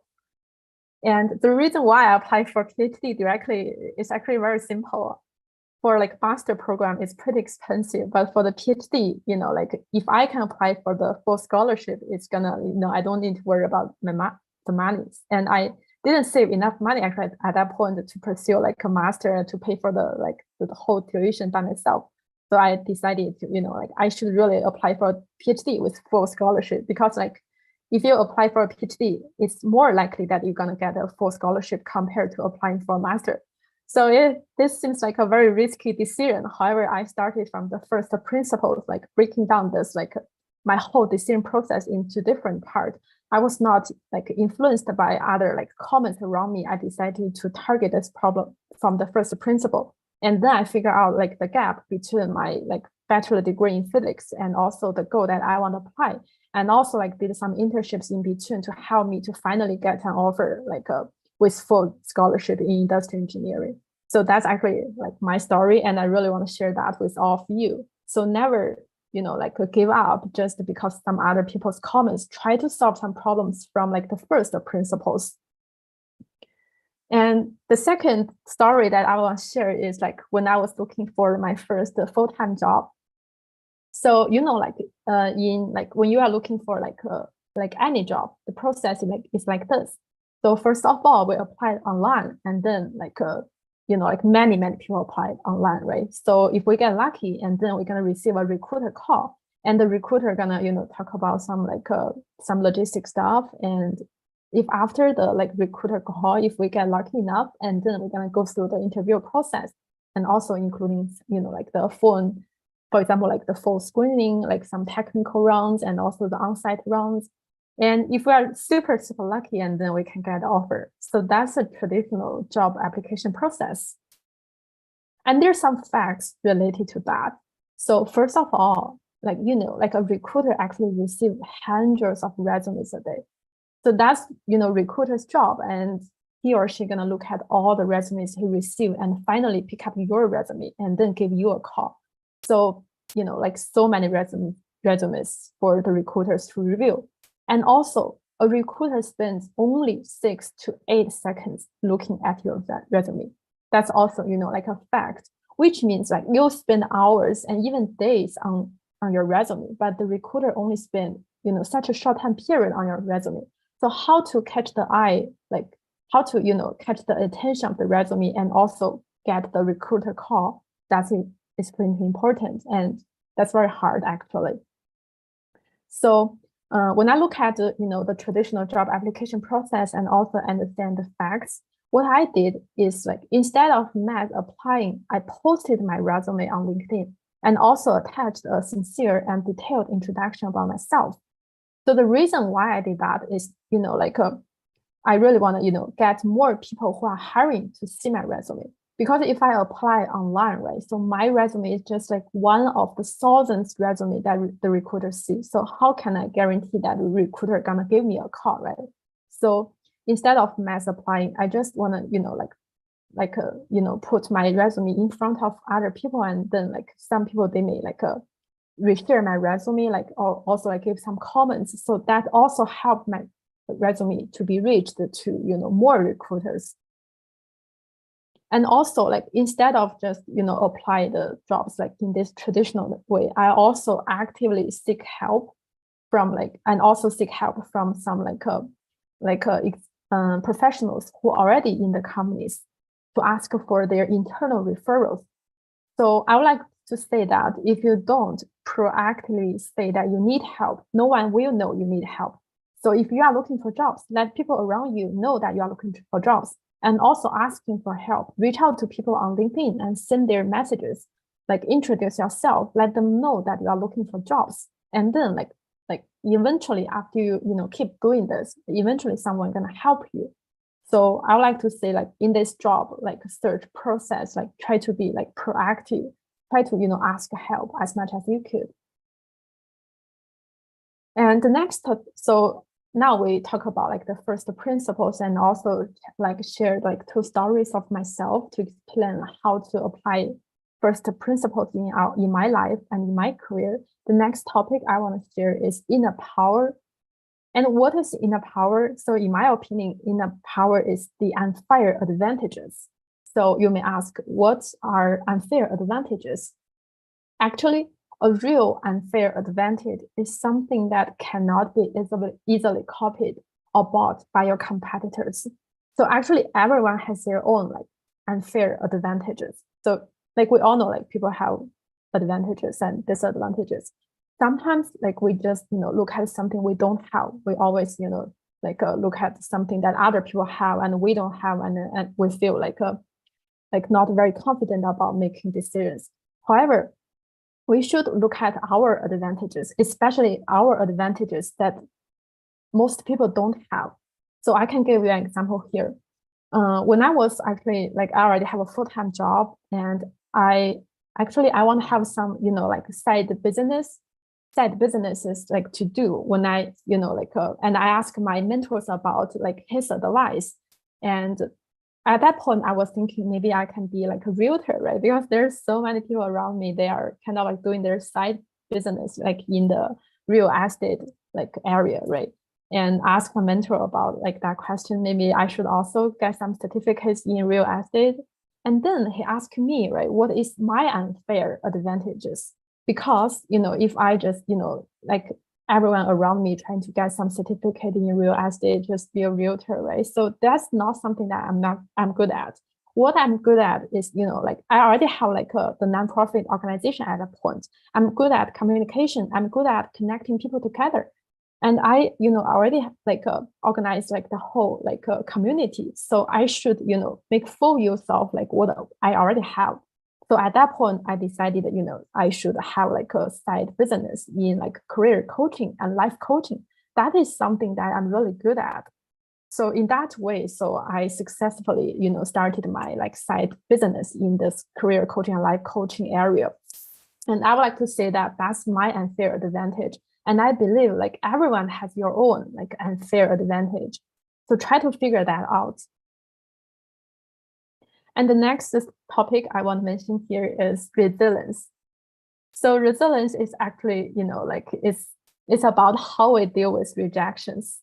So here I posted 2 pictures. One is job search, and the other one, there's 2 hearts here. So these are about relationships. So it's pretty funny, but it's true that most of the time, in our life, right? So the topics that we talk about most is either about our career or about all type of relationships. So that 2 things are really the major part of our life. And how to dealing with rejection is critical when we are dealing with job searching or searching our soulmate or partners. So in our life, we have, many times that we need to do some kind of like a career transition or job transition. We need to accept that rejection is part of this process. Well, nobody wants to get rejected. However, we have to dealing with the rejection properly to, improve ourselves. So once we receive a rejection, we can have there are usually two types of responses, right?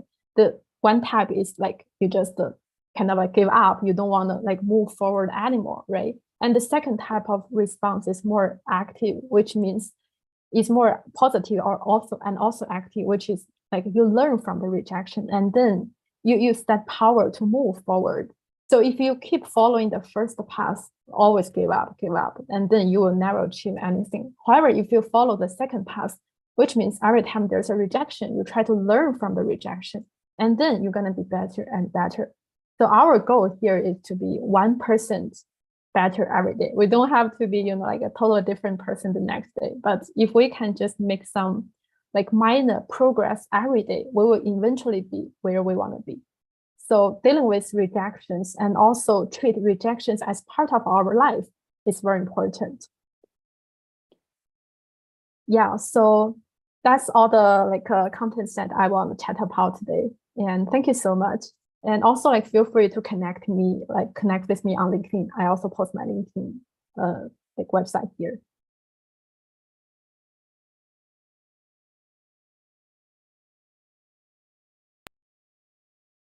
All right, thank you, Yayun, for the insightful presentation. I think that our student audience definitely gained a lot deeper of a look into how the career search journey actually looks.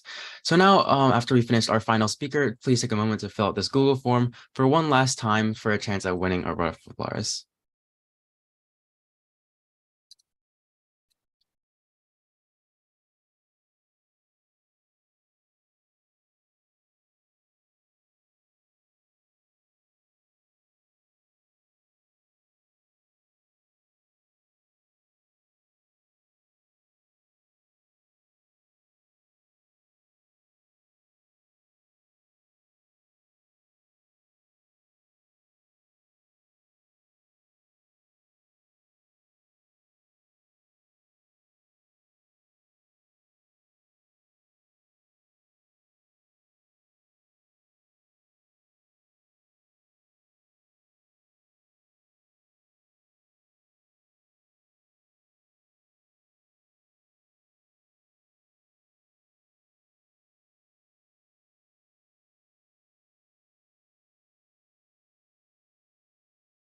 Okay, hopefully that's enough time for everyone to scan the QR code and enter the last chance to win a prize for the raffle. But we really hope that everyone gained valuable experiences and insight from our speakers this weekend. We would now like to take this time to recognize again the role of partners and sponsors all around the globe in bringing the Inspiring Role Model Virtual Conference to life. While the conference itself is an annual event with a brand new team of ambitious volunteers, we want to make it better than ever before. We would have never predicted to have such large impact, reaching people from China to India and all the way right here in the United States. And this weekend, we hope you were blown away by the incredible stories shared by your speakers, just as we were. Our gratitude towards everyone's efforts to build this conference is beyond measure. Hence, in addition to bringing professional role models to the spotlight, we would also like to give our diligent promoters, planners, and funders a chance in the limelight as well. This phenomenal team altruistically devotes time to support today's youth and invest in a brighter future. Their passion and dedication are nothing short of extraordinary and deserve our praise. It has been such an amazing 2 days filled with such inspiring speakers. However, we hope that this conference experience lasts for more than just this weekend. I really like hearing the background stories from all the incredible speakers. When I see someone that I look up to, it's often easy to forget that they had to face challenges and obstacles. But from this weekend, hearing from so many stories from our speakers and the challenges they faced along the way, it really inspired me, and hopefully all of our attendees too, to go out and do something, because we all start somewhere. And now I would like to recognize some of our special partner awards that I would like to give for being outstanding in their contributions toward our IRM conference. The first organization that I would like to touch on is Illuminate Business. They have been a partner with us last year as well, and Illuminate Business contributed significantly to promotion as well as scattering ambassadors to join many meetings and help us reach out to more people for the event. So thank you, Illuminate Business, for your outstanding contributions. And our last and the other final award for Outstanding Partner Award is Envision STEM. We believe that Envision STEM as well has contributed greatly for this conference this weekend. If you were here yesterday for day one of the IRM conference, you probably have listened to Dr. Ashworth's presentation on her journey in medicine. And Dr. Ashworth is actually found by our partner Envision STEM, which we obviously have gratitude for. And we will never forget the outstanding work and contributions that Envision STEM have done for this weekend. So thank you, Envision STEM, for your contributions as well. Now, before we leave, as the host of this event, we'd like to reflect on our own journey on today's conference. I think that my favorite part of the conference was witnessing the collaboration between our own team members and with the speakers throughout the planning period and the conference itself. What about you, Yul? I certainly agree with you. I would have to say all the rehearsal meetings we had with our speakers, it is truly inspiring to see our speakers take time from their busy schedules to meet with us and work on their presentations. I will always have gratitude for our speakers, and these rehearsals are the definition of what an inspiring role model should be. Yeah, I definitely agree. So now let's talk about why inspiring role models are actually important. If I had answered this question, I'd say that role models are important because they can share their own experience to students and not just knowledge about their expertise. This can give youth the insight into how skills are applied in the real world rather than just in practice. I absolutely agree with you. I think that inspiring role models help to guide the youth and on a potential career path, because we've heard from speakers of various occupations this weekend, and this may give our audience a hint about a potential career that suits you. And now, last but not least, we also like to give a huge thank you to our team over at NYU, all our volunteers that assisted us throughout this event and helped manage all the speakers. Over the past 8 months, every single one of you guys have put in a lot of hard work to make this conference a reality, from reaching out to our speakers, our partners, and just putting together all the logistics of this event. You've all been amazing team members, and we'd like to give another thanks to our Coach Grace and Coach Kevin and Coach Helen for supporting our team throughout this entire process. If you're interested in participating in more of our events similar to this IRM conference, we have a few resources listed on our screen. You can check out our website blog, nyubeat.com, which is a platform for our students to publish their own articles. We publish bi-weekly articles in 7 different categories, which are Eats, Arts, Giggles, Media, Self-Care, STEM, and Study. We also offer visual, STEAM, business, finance, and public speaking classes for students grades K through 12. You can check out our website to enroll. Finally, you can subscribe to our newsletter at bit.ly/NYE News to be the first to know about new volunteer opportunities, events, and general updates. And finally, as we before mentioned, you guys were all given the opportunity to submit these raffle ticket Google Forms through the QR codes given at the end of each presentation. Now that all the responses are in, our team will randomly choose a winner from each of the prizes shortly after the event concludes. And the winners will be then notified through email for any other required information to ship to them. Now, before we end the stream, just remember, keep impacting. Just like the inspiring role models in this conference, you all can start making changes to the world.